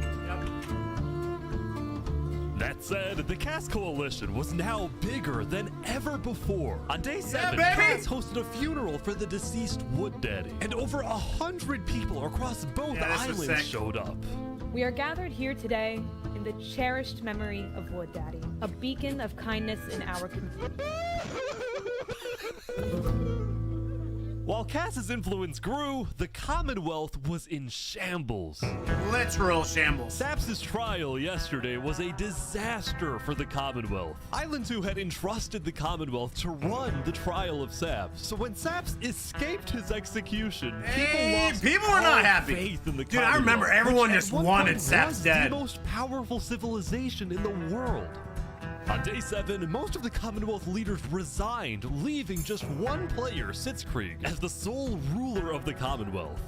We're actively searching for Saps right now. We will restore honor to the Commonwealth. One of Sitzkrieg's biggest goals was to find and kill Saps, but his other big goal was to regrow the Commonwealth's population, which by this point had shrunk by a lot. So he sent out a lot of public invites, especially to the people of Island 1, and it actually did work, until one of the people who moved in was Knight Arcturus, the lead builder of Westhelm, who had to flee from Westhelm because Shpood had found out about his secret plans for revolution. Yeah, the Commonwealth is letting us hide out here. So as long as Shpood doesn't find us, we should be okay. Speaking of fugitives, the world's biggest fugitive, Saps, was back to hiding in the jungle after miraculously escaping from his trial. Crazy. Although his I didn't realize it was like that. fading. I mean, I knew he escaped, but I didn't realize it I was just don't know what to do anymore. like that. Saps knew that Sitzkrieg and the Commonwealth soon planned to scout the entire southern islands to hunt him down. So on day 7, Saps decided that his best bet was to leave his home island and flee to Island 1. But it wouldn't be so easy. Because the border had just dropped, people were constantly going back and forth between the two islands, which means traveling by sea could be dangerous. So Saps decided on another method of travel. He went to the place where he was least expected.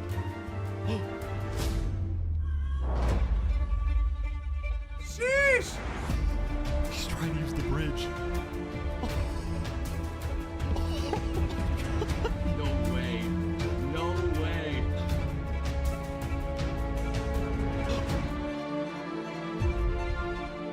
What the heck? What are you doing, bro?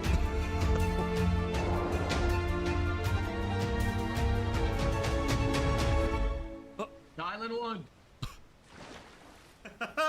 Now, instead of chasing Saps, the Luminara builders instead retreated to inform everyone else that Saps was on his way to Island 1. Saps, meanwhile, quickly sailed the rest of the way to the other island, although what happened next was unexpected. Oh, there he is. Hey, buddy. Whoa. You scared the crap out of me. Am I allowed to touch this water? Yeah, right. Yeah, you know, it's good.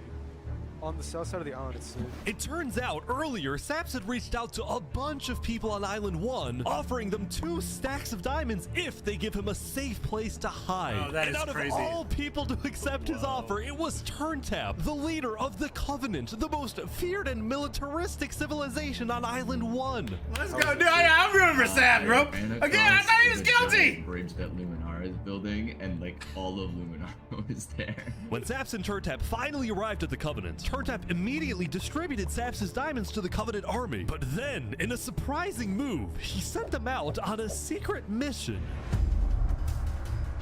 Turntap had sent the Covenant hit squad to Island 2, but not to accomplish a goal for the Covenant per se, but actually upon the request of Infernus. Linguini betrayed us, humiliated us. He ruined our sacred land. Yesterday, Linguini I remember this part now. And as such, people from all across Island 1 had started mining in the volcano. And even though Linguini had now moved out of the volcano, Seneca felt still that blamed since him. people were already mining, she had no choice but to let them stay. She was not happy about what Linguini had done, and Seneca wanted revenge. Oh! They're killing the entire mafia. Another one down, baby! Oh my god. Now, the reason the Covenant was willing to do Seneca's bidding wasn't just because she let them mine for Netherite before anyone else, but because as a civilization that values honor and loyalty, the Covenant didn't appreciate how Lingolini so publicly betrayed Infernus. They found him. Hey, you ever thought about diplomacy? We've had Island 1 at peace and world peace, and we still can, really. Oh, here they go. But over my grave, he will not be a part of it. Oh, they've got him. They've got him. 7's for Linguini chat. Mamma mia! That couldn't have timed that better.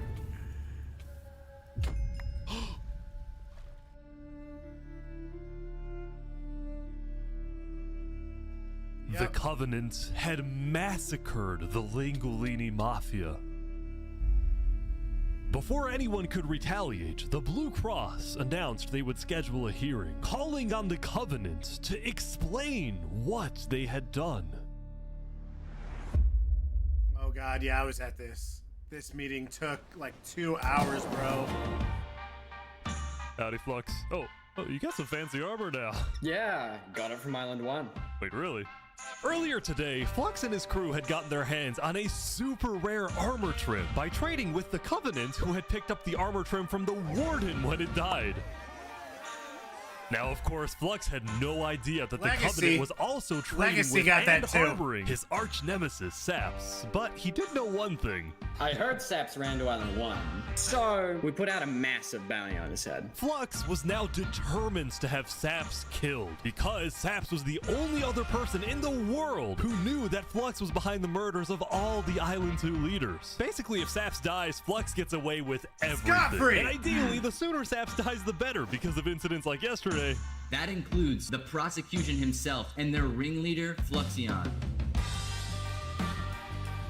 Fortunately for Flux, it didn't seem like anyone at the trial believed Saps. If anything, Saps' accusation only made people hate him more, especially the people of Luminara, who weren't happy that Saps accused some of their fellow citizens.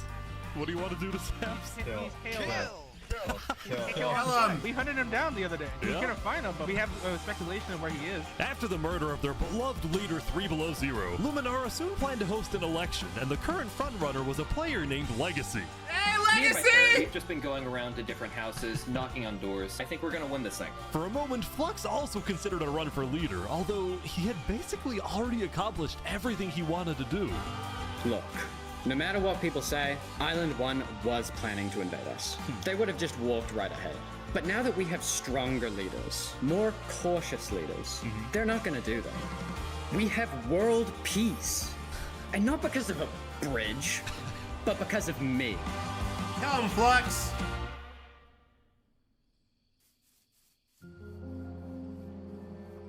Since the beginning, Flux's philosophy was simple.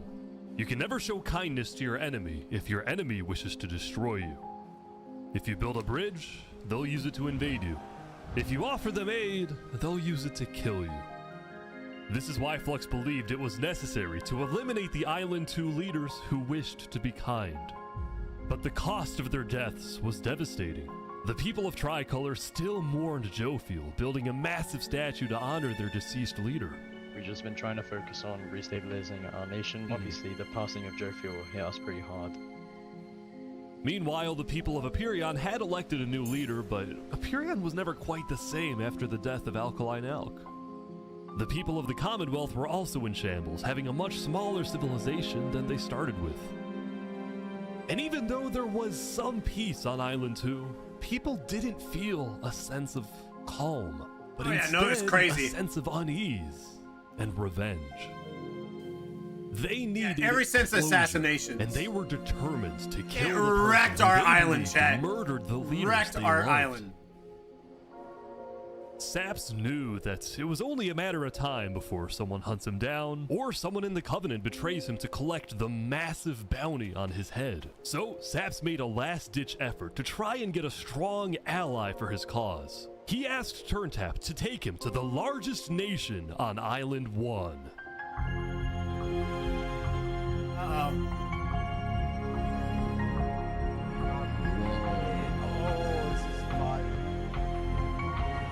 Straight fire. But on their way to the West Helm Capitol building, they ran into a citizen of Aperion from Island 2 who recognized Saps. Oh, hey. Is there a problem here? Neutral ground. Uh-oh. Uh-oh. Okay. We will walk by in peace. Good call. Saps and his crew then entered the capital. Can I speak to the glorious leader of West Helm, please? Yeah, I'll go grab him. Shpood! I love that name! Can we have a meeting? I'm not gonna lie, Saps. You coming to me asking for a meeting after what happened last time, even if it wasn't to do with you. Listen, I just want to talk. What about what? At least explain, because I'm innocent. Saps, I'm sorry. No. Ultimately, Shpood rejected Saps' request for a meeting because Shpood didn't exactly trust him and had no real reason to help him. So instead, Saps tried another civilization, the Alcaracina Pirates.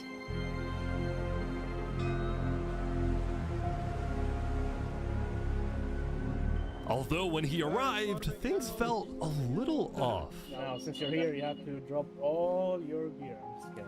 Well, about that. Hey, storming hell! Whatever you think is the safer option. At the end of the day, I don't want any of you guys to get killed for something that I'm being framed for, you know? But then, suddenly... Yeah. Need to leave? What? Yeah. Sorry, what? Where's he going? Turntap had realized that the pirates were planning to kill Saps to collect the massive bounty on his head. So he told Saps to run. What's going on? 1 sec. You gotta go back to Covenant like immediately. We probably shouldn't have come out here. Now, on their way back to the Covenant, Turntap suddenly started acting suspicious himself. Are we safe? Is everything fine? What's going on? We need to go back to Covenant right now. You need to tell me what's going on or I'm not coming with you. Dude, either like you can handle this on your own or like just here, I'll explain to you on a sec, just come on. Listen, it's hard to trust people right now, so I'm putting a lot of faith into you. This is so suspicious. As Saps ran, he pondered his choices. Either he puts his life in the hands of Turntap, who may be wanting to kill him and collect the bounty for himself, or he runs away. Now.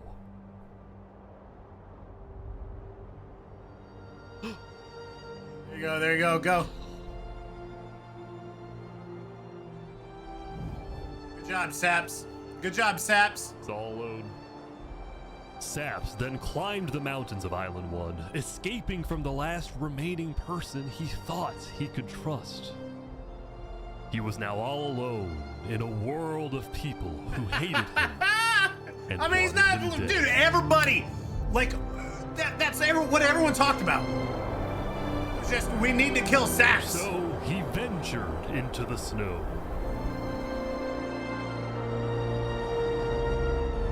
And started collecting blocks.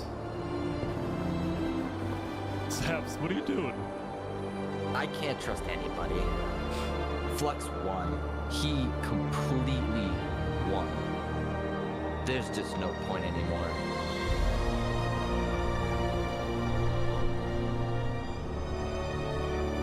On day 7, Saps built a tower in the tundra, a monument for people to remember him by. And he planned to jump off.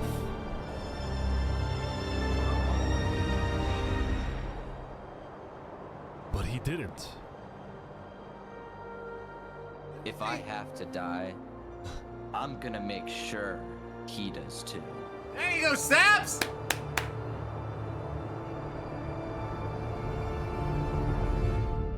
Woo! God-ish, wug! Dude, this is so crazy. Also, a lot more people about to die. Welcome, everyone. Today, we have 2 new prisoners who will fight to the death. Rinit, you are charged with the attempted murder of several innocent West Helm farmers.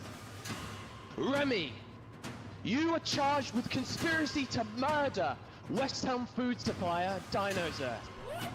Ready, set, fight! Oh, excuse me, chat. Here they go. Look, that's sweet. Wait, some guy jumped in. the heck? It's madness.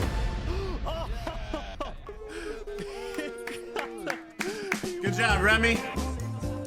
Remy the Rat had won his duel in the Coliseum, and all of his crimes, including the murder of dinosaurs, were expunged from his record by Emperor Shpood himself. He was now a legend, and his restaurant became more popular than ever before. He put his head on the floor. Now, it's been a busy few days for Emperor Shpood. He was always working on different things. Have you seen our aqueducts? Show me your aqueducts, Shpood. Look at it behind you! Look at it! So what's the use of this? I don't really know. What is the point of anything? We just build. We have too many builders, not enough ideas. Now, while Shpood was an effective leader, he did have to constantly watch his back for assassins. You know, I've thwarted like 5 assassination attempts, and guess what? I've just found out about another. No way. Shpood's entire reign began with him almost being killed, so he was Literally. always extra careful and sensitive about where he went and who he associated with. It's also why Shpood was particularly angry when he found out that one of the people who planned to kill him was his own lead builder, Knight Arcturus. According to some of my sources, Knight Arcturus was seen in the Commonwealth earlier today. Really? Shpood had sent spies across the world to find Knight Arcturus, and when they discovered he was staying at the Commonwealth, Shpood immediately reached out to Sitzkrieg to request he be handed back to Westhelm. However, given that the Commonwealth was low on citizens and needed good builders, Sitzkrieg decided to reject We're about to Shpood's start ramping request. up again, chat. I'm not just going to give up one of my builders. The Commonwealth does not give in to tyrants. This made Shpood erupt with fury. Oh, I'm gonna make sure that everybody knows the Commonwealth is corrupt. They stop that talking.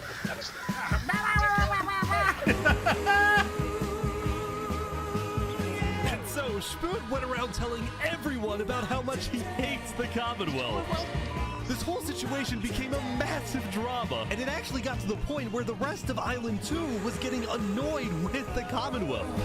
I don't get why the Commonwealth doesn't just hand him over. We don't need a war with Westhelm. Unlike the Commonwealth, Cass had a big population and she didn't care about losing citizens who were troublemakers. For example, earlier, one of her citizens, Addison27, had gone to Tricolor, dug into Jophiel's grave, and had stolen Jophiel's head. Can I wear this? Hey, Cass, I brought you a trophy. But instead of protecting him, Cass immediately banished Addison from the Cass Coalition and alerted Tricolor of his location, causing Addison to flee Island 2.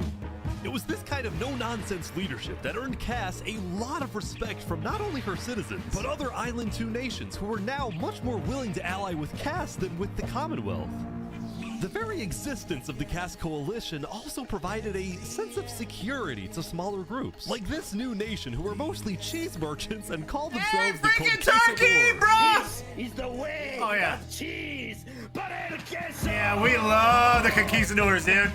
I hung out here a lot with a freaking turkey. Legacy was over here a lot too. With heavy amounts of trade and tourism between islands. Meanwhile, in Barbie Land, Ish. I have news. What? I'm marrying Oppenheimer. What? On day 8, the player Oppenheimer had marched into Barbie Land, but instead of destroying it with a nuke, he apparently liked it so much that he proposed to their leader. Ish, consider this your invitation to the Barbenheimer wedding. Thank you. In Luminara, meanwhile, the citizens were inventing new technologies. This is the power switch. It's 16 furnaces working together simultaneously, and it has a bunch of hopper minecarts on the inside distributing everything. As much as Luminara was finally starting to live up to its name as the Light of Island 2, little did its citizens know among them was quietly living the world's most deadly group of terrorists. I'm thinking of running in the election tomorrow. Oh yeah? Legacy's pretty popular, but I'm not worried.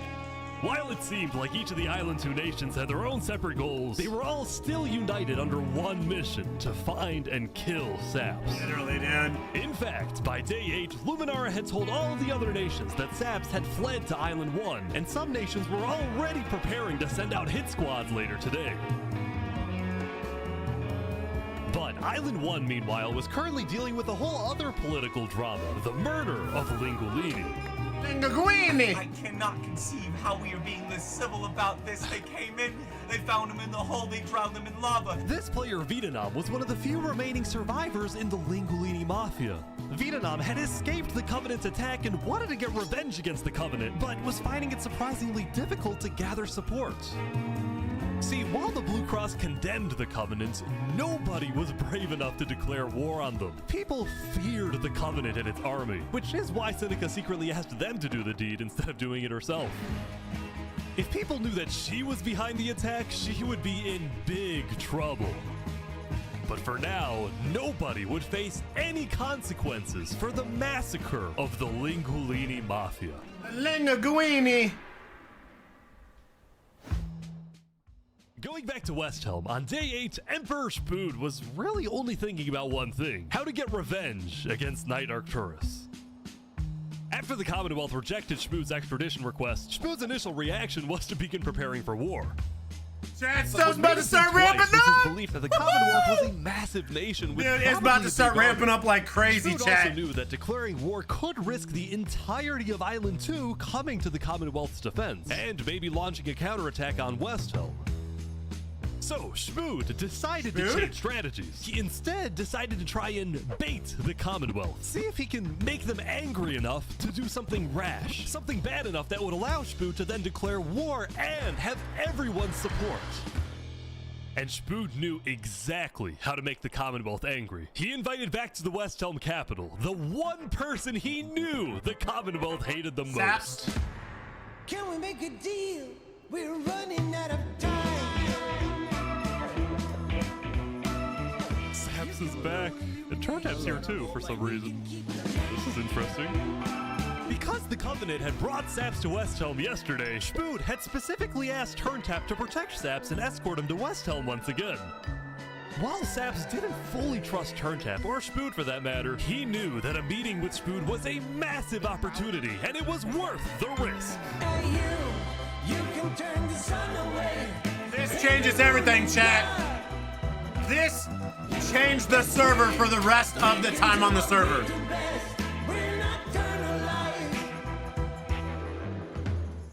Saps, you are the person that, to my knowledge, murdered all those people on Island 1. Island 2, sorry. It was not me. There is a person on Island 2 that is behind all of the assassinations and the corruption. His name is Fluxion. Emperor Shpood was having trouble believing Saps, but he went along with it for now. Well, it seems like we both have gripes with Island 2. Shpood then proceeded to tell Saps and the Covenant about his feud with the Commonwealth, and how he needed Island 1's support in case a war breaks out. There was just one problem. The Blue Cross Alliance was as good as dead. Infernus had basically left the Alliance after the last meeting, and the Covenant had stopped responding to the Blue Cross because of the Linguini situation. So Shpood decided to take things into his own hands and individually call the big 4 nations of Island 1 for a meeting. And he wanted Saps to be there so he could tell the leaders about corruption on Island 2. Now, because of Saps' reputation, Seneca and Benji were hesitant. But as long as the meeting was in a wide open area without a roof, they decided they would go. So you turned the sun away. How could you be so cruel? Ooh, hey. You wrapped the moon in ice. That's not nice. Not nice. To begin the meeting, Shpood first had Saps tell his story. I have been put on trial and sentenced to death for a crime I did not commit. Shpood's goal with this meeting was to convince all the leaders that Island 2 was a threat to Island 1. One of my right-hand men, chat, this changes everything. Basically, Flux changed the whole server. It's one of the many injustices I've heard about on Island 2, and I want justice. Then, Turntap of the Covenant made his own statement. A few days ago, Covenant was approached by Luminara to speak of a potential trade agreement. Legacy AN approached me in regards to Fluxion, the guy who Saps is claiming killed everyone, which I do believe. Whoa. Apparently, back when the Covenant traded armor trims with Flux, they had also done the same deal with Legacy. And Legacy had voiced concerns to Turntap about Flux's run for leader, including how Flux was demoted from second in command, and rumors that he's paying people diamonds to vote for him. This gave Saps and Shpood's stories a little more credibility, which was crucial for getting everyone on board with West Helm's military proposal, which was, if any nation from Island 2 attacks Island 1, then the entirety of Island 1 must strike back.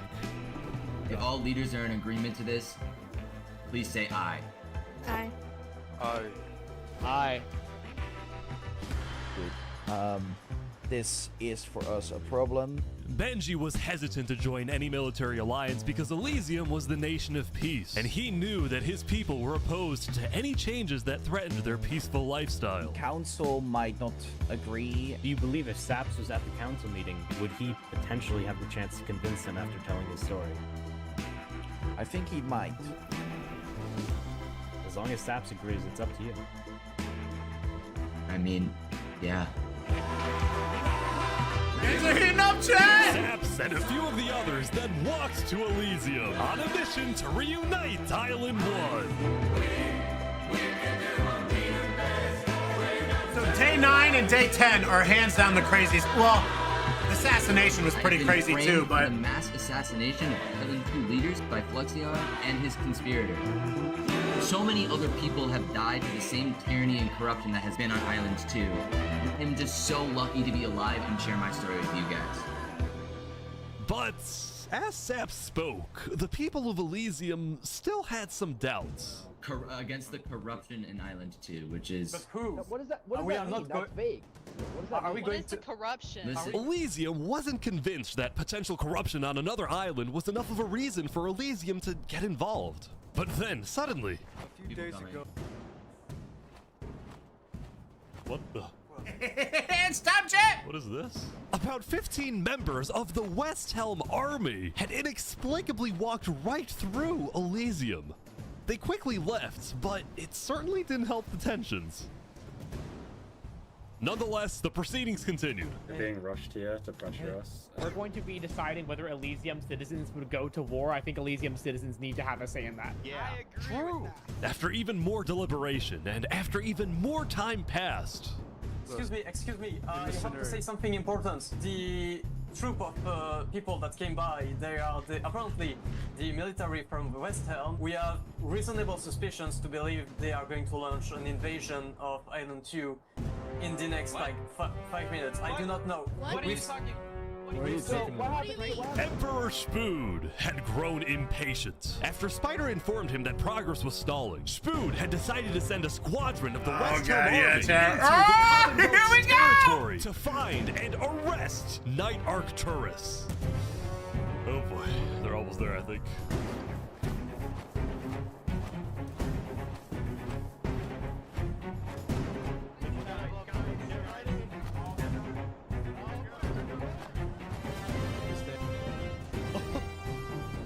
Hello, Ben.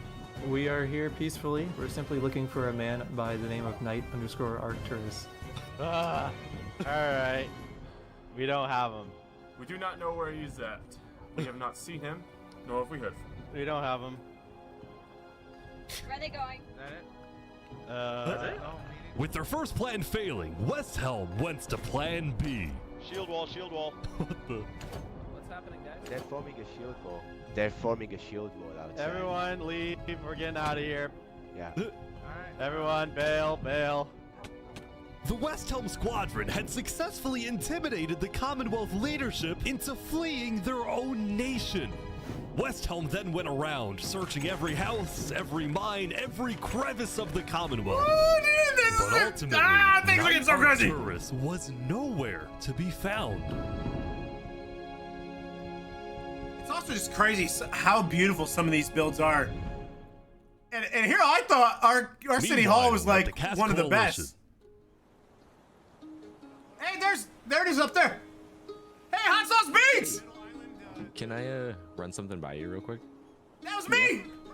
You hear me? How everyone's trying to kill Saps because of what he did. And then during his trial, he was all like, Luminara was behind this. Luminara built the trap. The leadership in Luminara helped me build the meeting area. That includes the prosecution himself, Thomas 5200, and their ringleader, Fluxion. So, I was sailing past Saps' place. I can hear myself in the background talking. God, this dude is digging. Or what? Oh. You see that? You see that guy? Yeah. Isn't that Flux? Yeah, kind of looks like him, yeah. What's he doing at Saps' place? And why is he gathering blocks? You gotta show Cass. Look at that city hall, baby. What do you think? I built this. I built this. I mean, I had people helping me as well.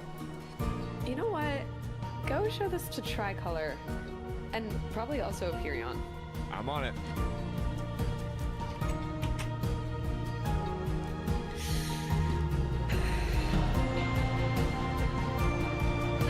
That's my city The hall! Gas Coalition had been reviewing his old video footage when he happened to notice Flux digging for sand, a prevalent material in Saps' roof. On its own, this wasn't the best evidence. But for some people, it did raise some questions.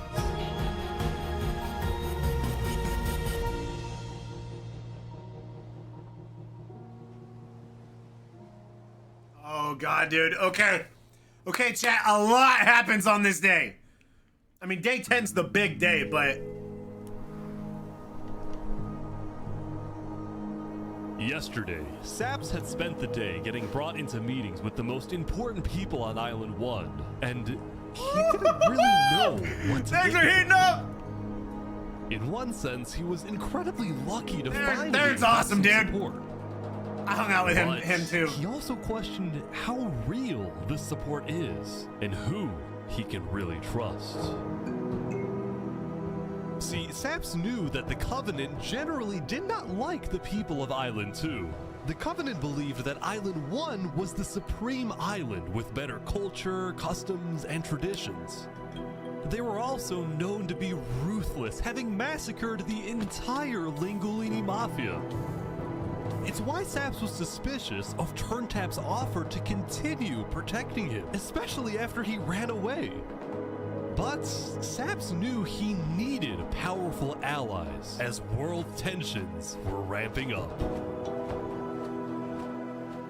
When Shpood invaded the Commonwealth yesterday, he got a lot of criticism, mostly from his own neighbors who were blindsided by the move. Shpood could have dragged all my people into war. Elysium is a nation of peace. Like that, any hope for a Big Four alliance was basically dead, especially since the other nations were now dealing with problems of their own. A lot of problems.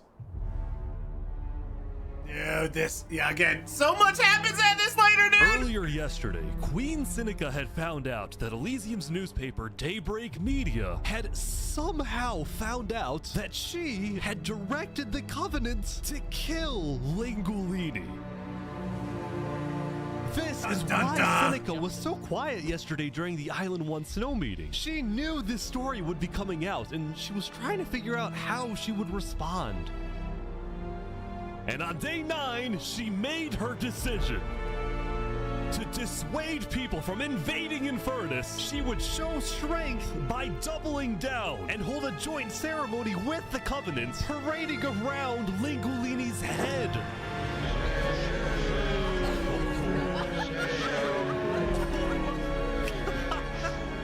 Jeez. Ruthless. Ruthless.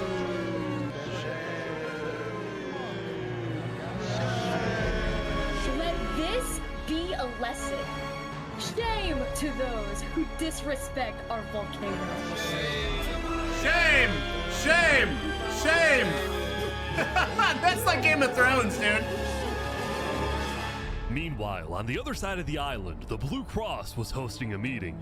I was here! Getting word that Infernus Golly, is so much having a happened here. ceremony to burn the head of Mario. If I can't get his head back, then it's war. I will put my hands around each and every one. The leaders and representatives then decided that This Infernus was like an needed hour and a to be half long punished, meeting, and they dude. started discussing whether or not to declare war. But then, not even a minute into the discussion, If everyone is against them, then we are not going to. Benji's dead. Benji's dead. What? Benji, the leader of Allesium, had suddenly died. And before anyone could even ask about what happened, a member of Daybreak Media made a shocking revelation. We know that Benji had been one of the people who made the call to kill Lingolini. What? Apparently, Benji had admitted to Daybreak Media that he, alongside Infernus, had approved the killing of Lingolini. At the time, Benji believed that killing Lingulini would finally resolve the conflict over the volcano and bring peace to the island. But he ended up seriously regretting this decision, so he told Daybreak Media everything. Exposed 07's the Benji Infernus, chat. 07's. and then ended his life.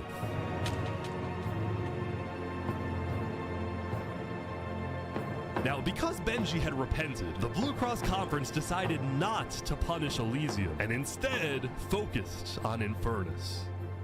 I don't know about war. Maybe a trial? Give Infernus a chance to tell their side. Hey, that's Flux me! was Hot Sauce representing Beats! Luminara at the meeting, and the leaders actually agreed with his idea. So later today, there would be a trial against the entire nation of Infernus. So many now, trials, when the meeting bro. came to an end, Flux was approached by a few guards from Tricolor. Right, look. We know about the assassinations, all right?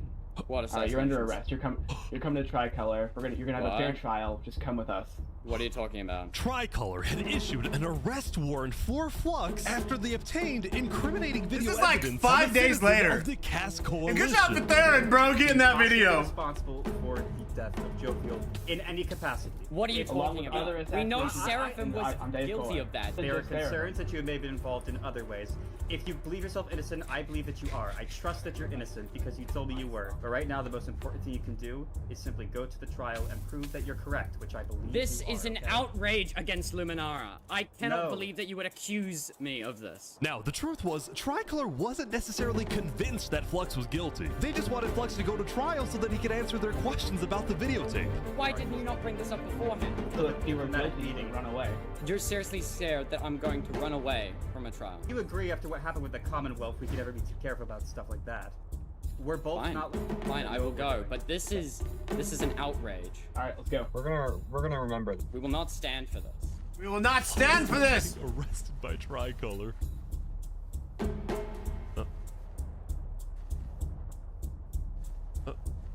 He's like stopping every few seconds. We'll stop. Don't worry about it. The group then passed through Elysium and were about to sail off to Island 2 until...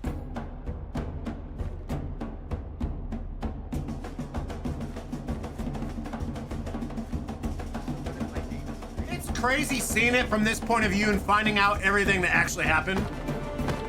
Oh, hey, what is this? What?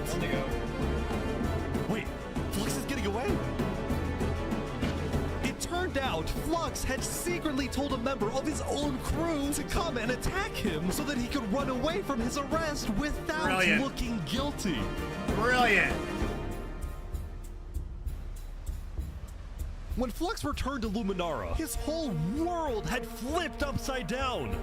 He believed he had covered all Bruh. his tracks, that he had gotten away with everything. All because of a video? But for now, he had to remain calm and decide on his next move. Sheesh! Legacy. Yeah? We've just been informed that you have ties to the Covenant, and they're working with Saps the Traitor. So the problem is, we're afraid you're a national security threat. You have two choices right now. You either drop out of the election this instant, or we can do this the hard way. Legacy don't care, bro. That's tough. All right. By forcing Legacy to drop out of the election, Flux had automatically Legacy's, become the I like leader Legacy a of lot, man. He's pretty Luminara. cool. Which means if Tricolor still wanted to arrest him, they wouldn't be able to just walk I remember ahead talking to and him take about that too. They would have to invade about him dropping out. Luminara But again, itself. little did we know everything behind this.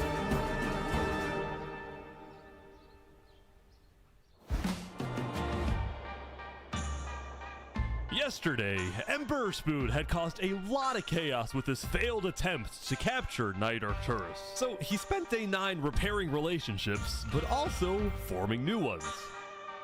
For example, earlier, Shpood had received a message from a player named Addison27 who wanted to sell Jophiel's head in exchange for Netherite. Shpood accepted the deal, gave Addison a place to meet him at, but then he gave Addison's location straight to Tricolor. Uh-oh. Show us the head. Yeah, there it is. Oh no. Give it right now. I got it. Now, this actually led to an alliance between West Helm and Tricolor, the first ever multi-island alliance, and a strategic move by Shpood to befriend the neighbors of the Commonwealth. Later, Shpood also visited the Covenant after he heard about some civil unrest going on. So they all just left, just like that? Apparently, about half of the Covenant's entire population had decided to leave the Covenant. This is because they believed TurnTap was betraying the Covenant's values by constantly trading and associating with Island 2. And what made a lot of them really angry was the fact that TurnTap was making them protect Saps. See, originally, TurnTap had only brought Saps in to get diamonds for his army, but the more he heard about Saps' story, the more he became captivated by Saps and wanted to help him. In fact, the reason TurnTap had acted strangely on day 7 wasn't because he was thinking about killing Saps. It was because he had just saved Saps from the Alcaracina pirates, and he was worried that the pirates would attack the Covenant in retaliation. Ooh, okay. Anyway, See, now that TurnTap had the pirates against him, as well as much of the Covenant forces, this side of the which POV. TurnTap himself had trained to be ruthless, it's fair to say that his life was in grave danger. But before he and Shpood could figure out a solution, the Covenant suddenly had a surprise visitor. Come here, you're under arrest. Uh-oh. Yo, they're trying to kill me? You killed our leaders. You destroyed our island. After days upon days of searching, the Commonwealth had finally found Saps. It's literally the guy. Saps is now hiding. This player, Zekor, was now the main diplomat of the Commonwealth, and he knew that this was his opportunity to finally kill Saps. The last thing he needed to do was to convince Shpood to hand Saps over. Shpood, come here. Please, let's have a talk. Let's have a Shpood! chat. Are you a friend of this criminal behind you? Alright, could you guys come inside? It's also crazy thinking, chat. People from all over the world were playing in this event. We can put all of our fighting behind us. I propose a trade. You give me Saparada, and the Commonwealth gives you Knight Arcturus. Oh wow. RT for Saps? I mean, where would this happen? You can let us take Saparada now, and then we can kill Arcturus for you. No, don't kill him. He needs to fight in the Coliseum. Alright, we can make that work as well. Wait, so you're saying you know where he is? It's interesting because Sitzkrieg said he didn't. Okay. We don't have him. We do not know where he's at. Look, he comes back every now and then. We'll find him. Really? Is that so? Why would I lie? So you'll find him for me. Shpood, don't do this. Look, Shpood, I have to be honest. I'm shocked that you're defending this criminal. Either you accept this deal right now, or I tell everyone from back home that you're harboring Saparada. They'll all declare war on you, and this will be the end of West Helm.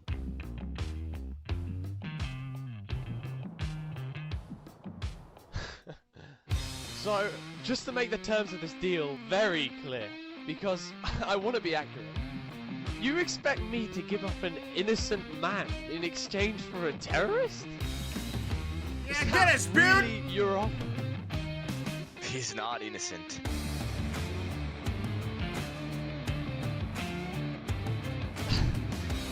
Alright.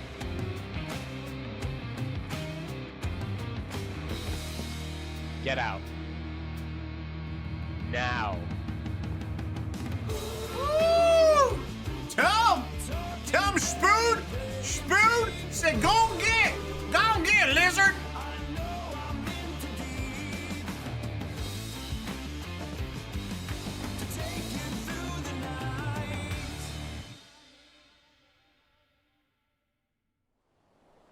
Soon, it would be time for the trial of Infernus, which had become a very anticipated event because Seneca had told everyone that she actually planned to attend. As such, Turntap would be there to help her, which meant Saps also had to go. He wanted the Covenant's protection, which would actually come in handy. What? Saps getting attacked. Oh no. Oh boy, Saps getting attacked again. The attacker was taken out immediately by the Covenant, but this led to another problem. We need to know whether we should keep Infernus in the area. We are worried about assassination. It's not going in a building, we're having this outside.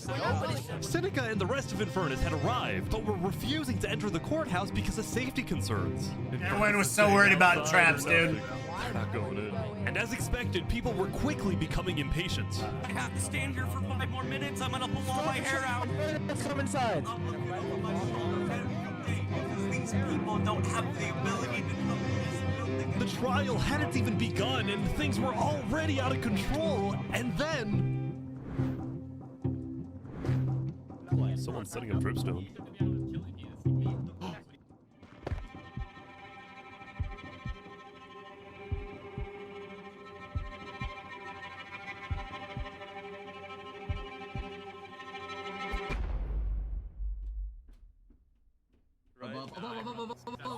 Oh!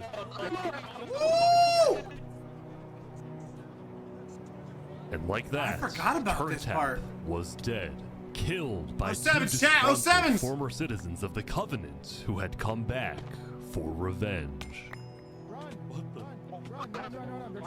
Burn us back to the castle. Now, Queen Seneca directed another her people trap and all here. the remaining Covenant forces, who were now leaderless, I wonder if to they're gonna have it on retreat here. to the Infernus castle.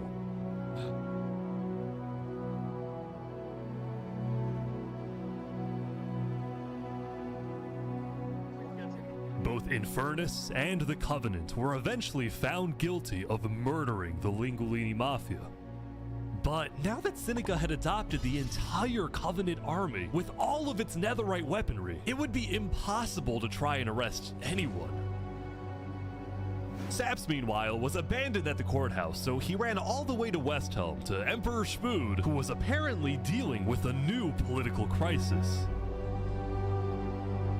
It appeared that Shpood had finally made the Commonwealth mad because, according to a West Helm spy, it looked like the Commonwealth was preparing to go to war. And on top of this, Shpood had received a message from Sitzkrieg inviting him to the Commonwealth for a meeting.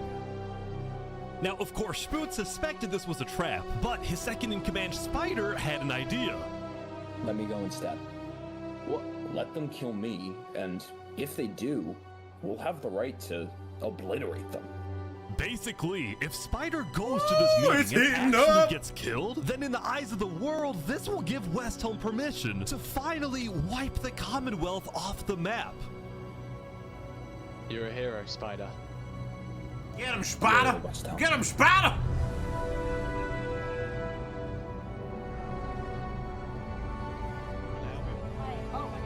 These guys are all waiting for something to happen.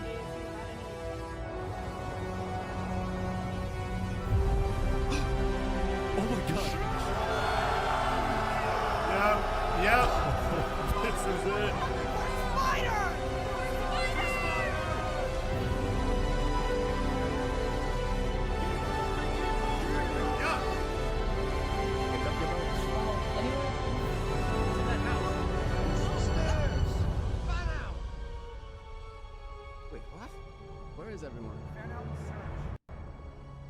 The Commonwealth had been completely abandoned.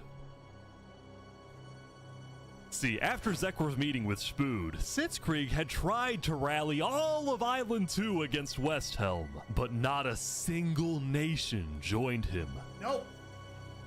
Throughout its days, the Commonwealth had faced chaos, infighting, it's global crazy. They were like, humiliation, and now Sitzkrieg was utterly the mega defeated. civilization for a while. So, as a final jab against West Helm, Sitzkrieg decided to kill Spider before dissolving the Commonwealth once and for all. Bruv.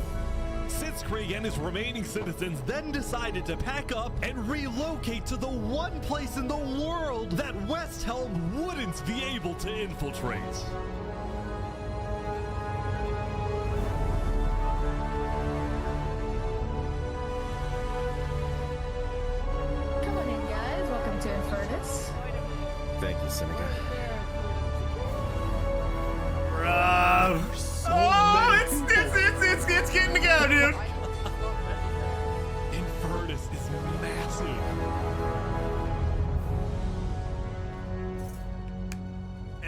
fortified, bro. They are fortified over the volcano. Is it day 10 now? Okay, now are we gonna show? Because we lost a lot of people in day 9. Coalition, it was the end of another good day. The farmers had produced plentiful crops, the businesses had made lots of sales, and there was even a birthday party. But while her people were happy, Cass knew very well that the outside world was quickly growing out of control. As leader, it was Cass's duty to keep track of all the world conflicts. But by day 9, they were simply overwhelming. She watched from afar as the Commonwealth fell apart. She watched as world leaders died left and right. She watched Infernus avoid justice by blocking themselves off, with Netherite at their defense, as well as the Volcano's sheer height.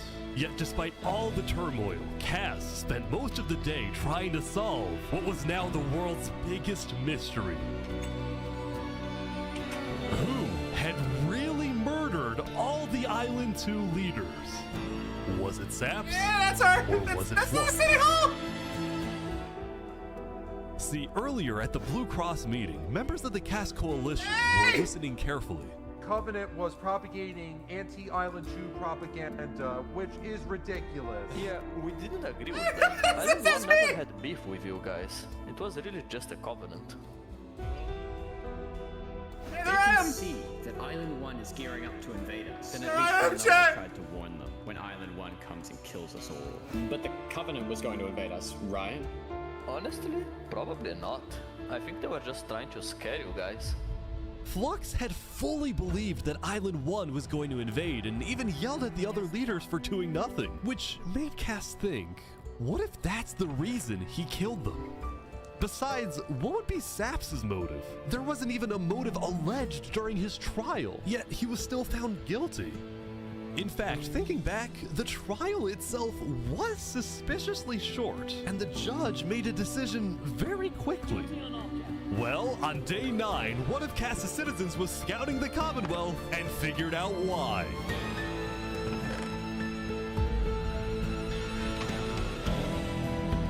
Flux had bribed the judge to ensure Saps was found guilty. When Cass discovered this, she immediately called for a meeting with local leaders. It's been Flux this whole time. I'm so mad. He needs to die. Hey, freaking turkey! I never thought I'd say this, but you have my permission to invade Luminara. Okay, I'll tell my guys to prepare for battle. No, there won't be a battle. We go in, we take him out, we leave. Got it? Sounds good. See? All right, first thing tomorrow.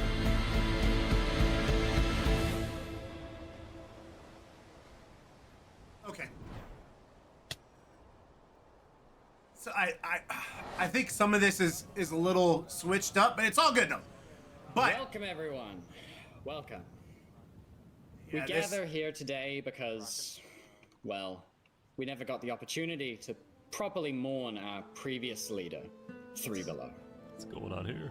He was more than just a Luminaran, he was a friend, and I'm very much excited that we can continue his legacy and complete the bridge which he would have wanted.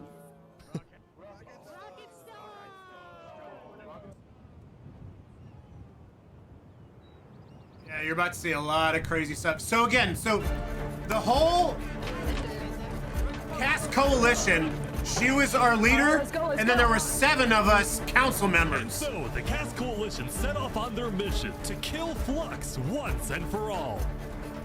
On the way, Cass stopped at Empyreon to rally their people. We've found the person responsible for the multiple leader assassinations, including the assassination of your own president. Are we ready to fight for Luminara and for justice?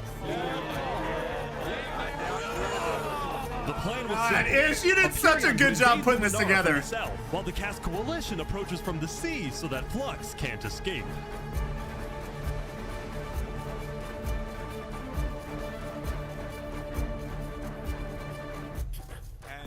God, I wonder if they're gonna show it. So something bad happens to our nation, the Cass Coalition here. I'm guessing very soon. Flux is running. Excuse me, chat. They're after him. Surrender, Flux! I don't want to do this! Oh! Okay, wait, surrender! Okay, Surrender. I'm not moving, I'm not moving! Flux, you are under the arrest, killing Jag, Alki, members of Tricolor, and leader of Commonwealth. This is an outrage! And attempting my assassination. Tell him, Flux Cass! had stopped and surrendered, but there was a bit of confusion. He's entitled to a fair trial. Wait, I thought it was He's our president. They're trying to arrest our president. Going in, Cass had been under the impression that the people of Luminara wanted Flux to be overthrown, when in reality, most Luminarans knew nothing about his crimes. Don't be speaking to a mass murderer right now. Don't let him get through the crowds, guys. Where's Legacy? Luminarans, do you want this man alive? Yeah, entitled to a fair trial. Oh, come on. All of a sudden, Cass wasn't sure about what to do. Until... Oh, he's running! He's running! Oh, yep, here it happens, chat! Here it happens!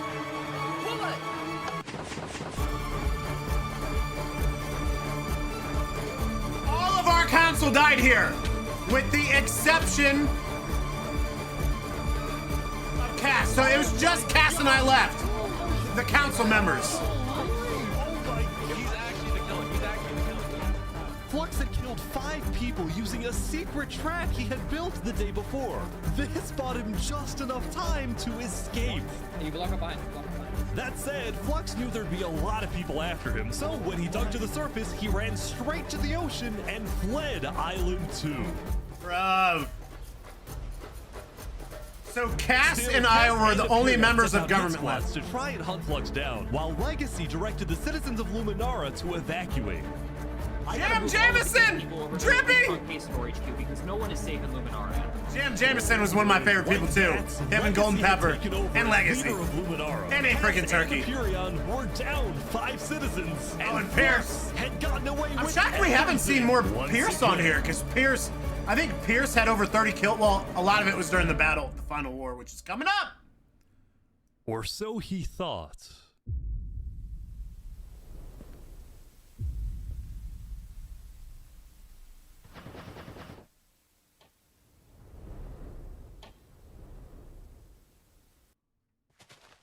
I'm so confused on what's happening right Oh my god! Oh my god!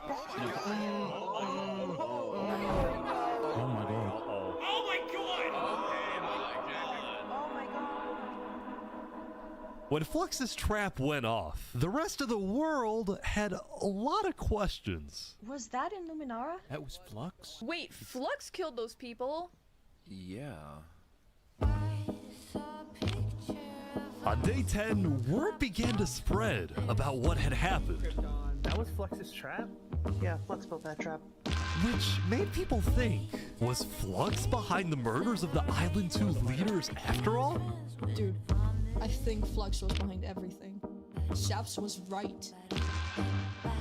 Suddenly, the world realized that Saps had been telling the truth. Yep.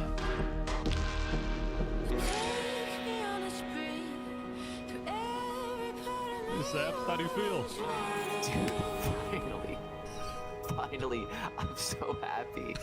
Way to go, Saps! For the first time since he had got into hiding, Saps had been vindicated, proven innocent, and the world was finally on his side.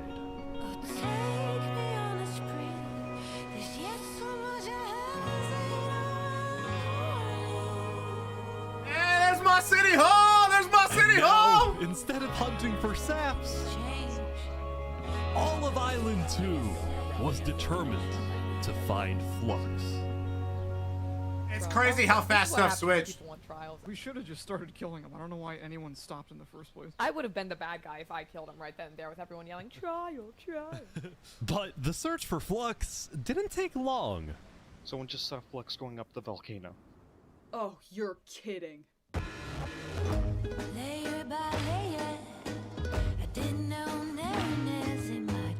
course! course. Queen Seneca had offered Flux refuge at Infernus under the condition that he and his crew build deadly traps all around the volcano perimeter so that nobody can break in.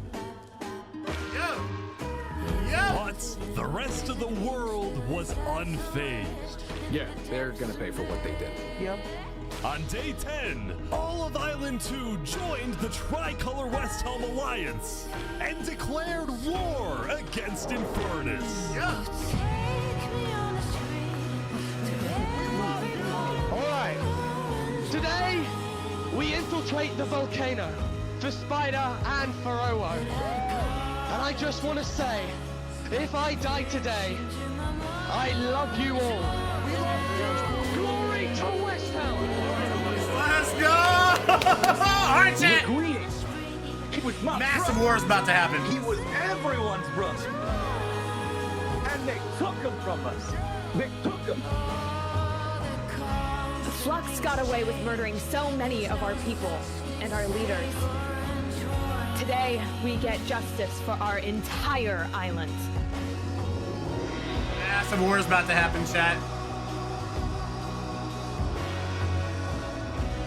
Okay, vamos, amigos, vamos. All right, everyone in. I'll meet you at the Coliseum.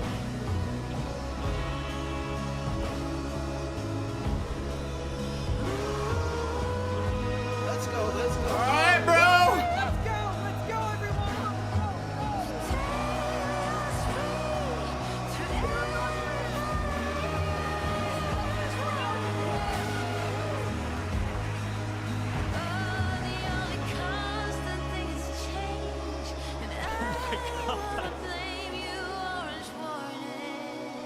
This was pretty sick.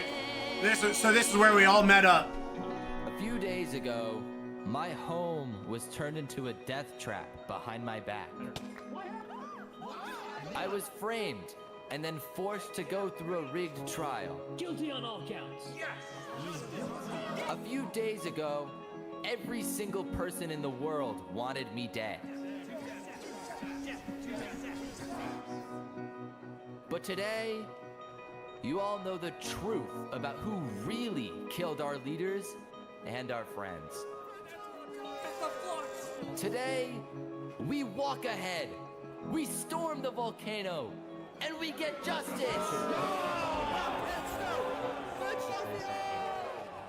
Chat, I bet you're in this video of the war, you're gonna hear me yelling, "Hold the line!" All right, everyone, listen up.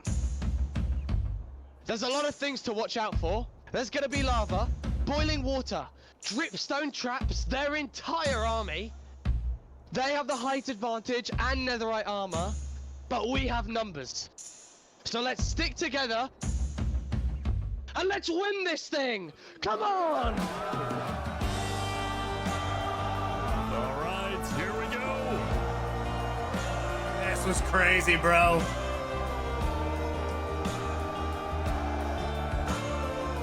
Also, what made this so difficult is it wasn't like one island versus the other, because there's different, your name's a different color. So during the war, you don't know who's good and who's bad. It made it so difficult. I think there might be a problem. It's okay, it's good, it's good, it's good. This was crazy, chat. Hey, yo, Legacy!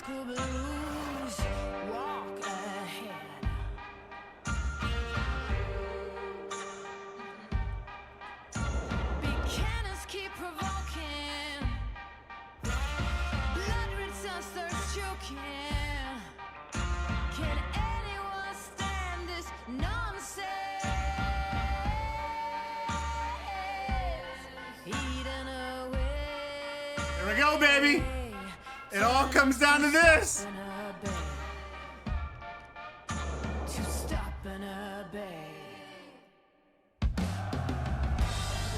Here we go. They're pouring water on the lava, but the water still burns.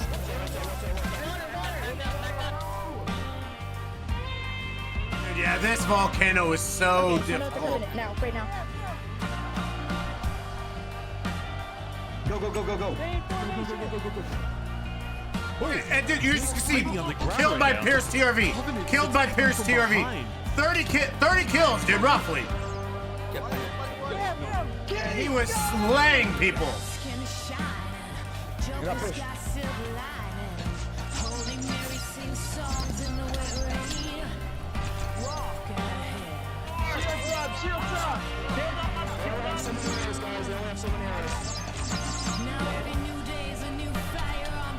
It's just chaos on the ground as well. It's the Covenant.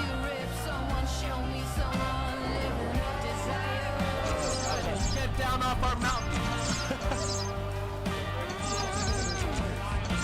Dude, this was so crazy. They got it, they got it. Everyone retreat, retreat, retreat.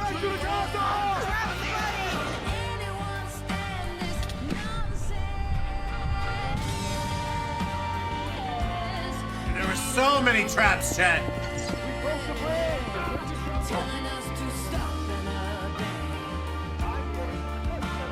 The final push, here we go.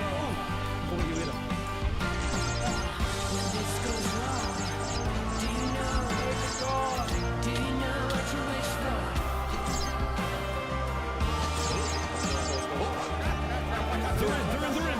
Yes, sir. Oh my gosh. Whoa. Look out for the hole. I'll jump in the hole with you guys.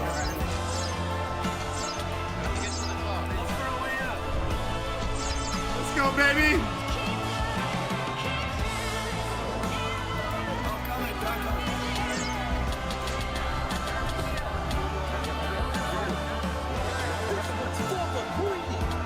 Linguini!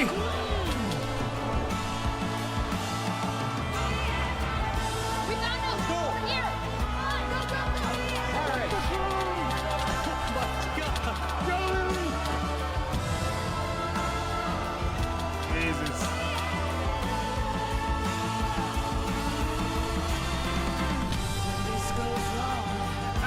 Let's go!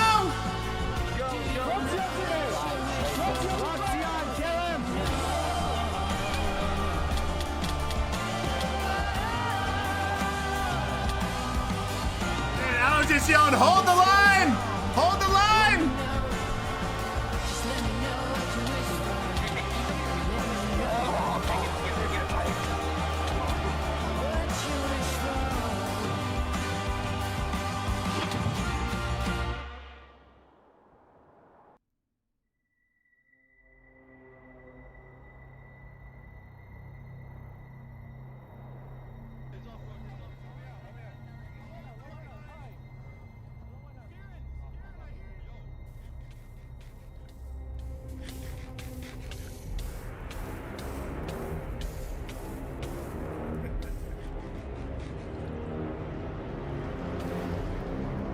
Dude, this dude was so elusive, bro.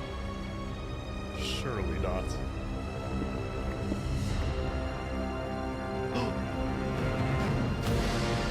Yep.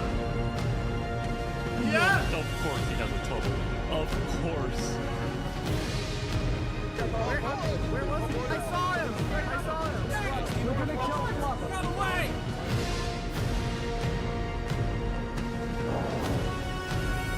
He's missing? Hold on.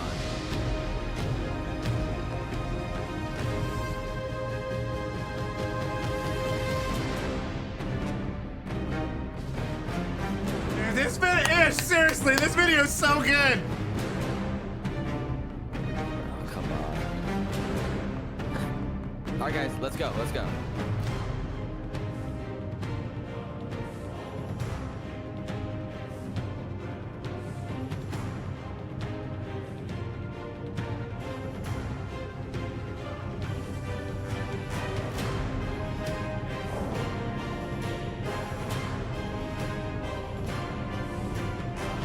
What? No way.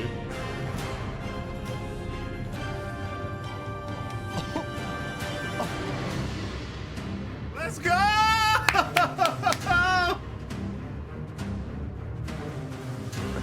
Wow, you actually showed up.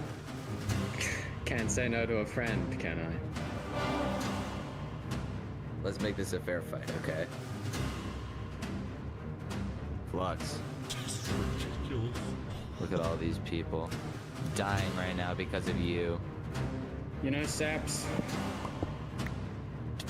none of this would have happened if you had died like you were supposed to.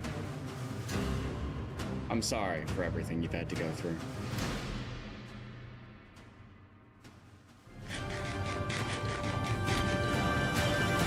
Let's go! This is so good, bro!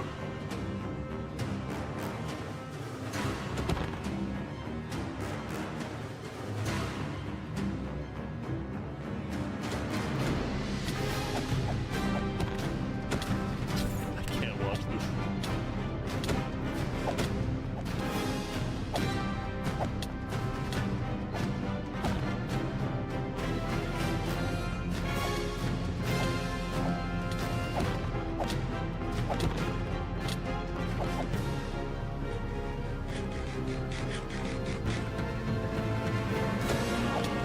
Woo! A fight to the death!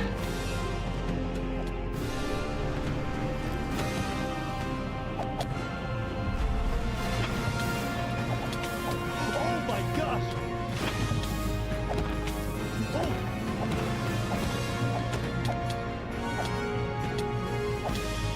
Come on, Saps. Come on, Saps.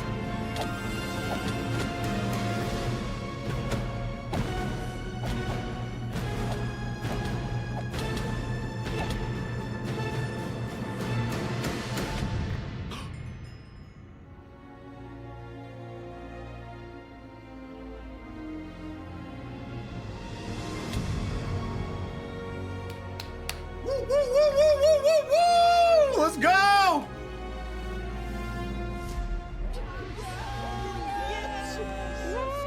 Oh my god. Good job, Saps. Good job. I have his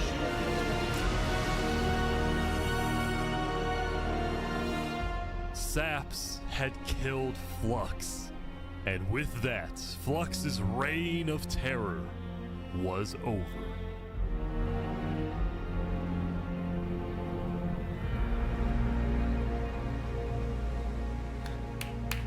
Let's go, bro.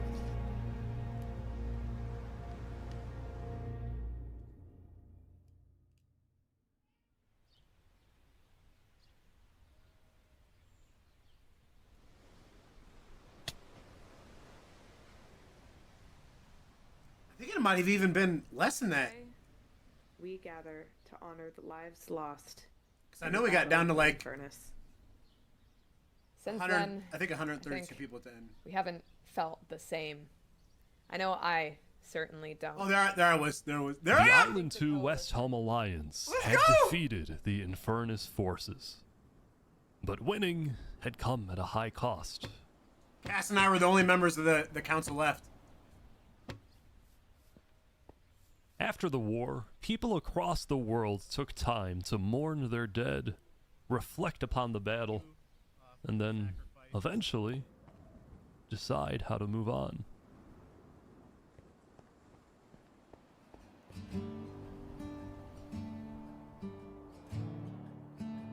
Now that Infernus, so the Covenant, cool. and the Commonwealth were off the map, there were talks of creating a new world government. But ultimately, it never really materialized, and all the remaining nations just agreed to do their own thing and have peace. In the corner of the crowded Island 1 had taken the brunt of the war. Crops trampled, the big tree scorched, the volcano ravaged. As a result, people across Island 1 struggled after the war.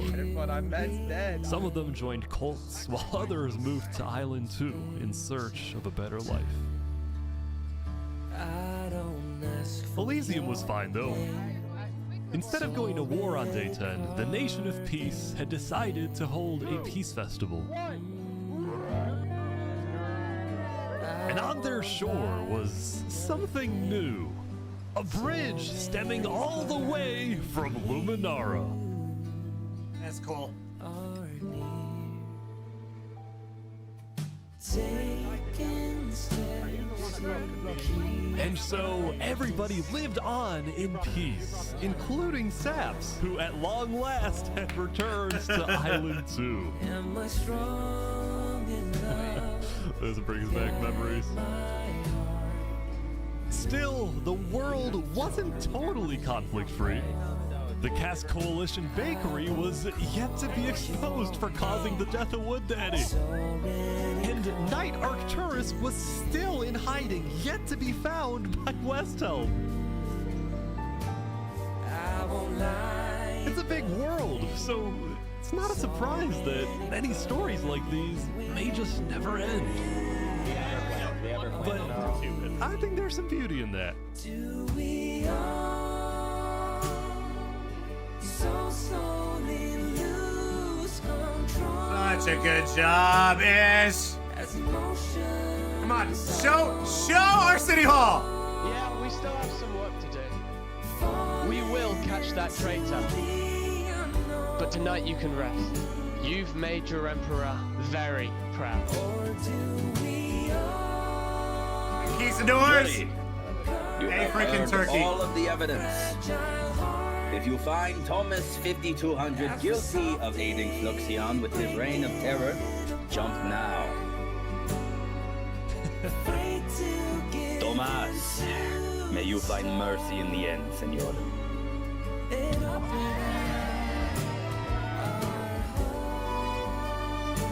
When we first met, I ran away screaming from you because I thought you could Oh my God, the wedding. kill all my citizens. But after we talked a little bit for like 5 minutes, I realized you could blow up my nation and kill all my citizens. But that doesn't mean you will. Barbie, do you take Oppenheimer to be your one? Hey, Josh! I do. You green scar son of a biscuit! I do.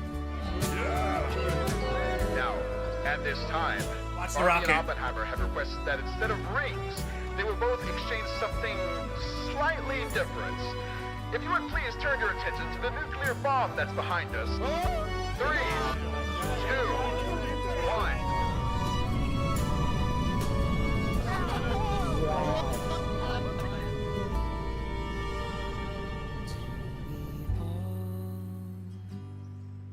So slowly lose control as emotions overflow, falling into the unknown. Ish, what a video!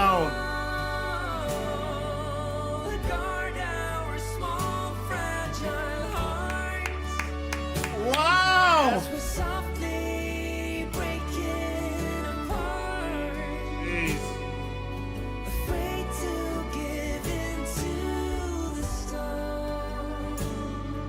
Wow.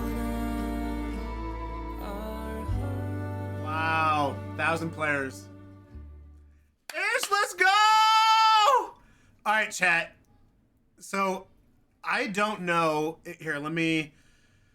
Okay, so during this, probably about 45 minutes in, yeah, I don't know what's going on in my computer, but I have no control over my mouse or my keyboard.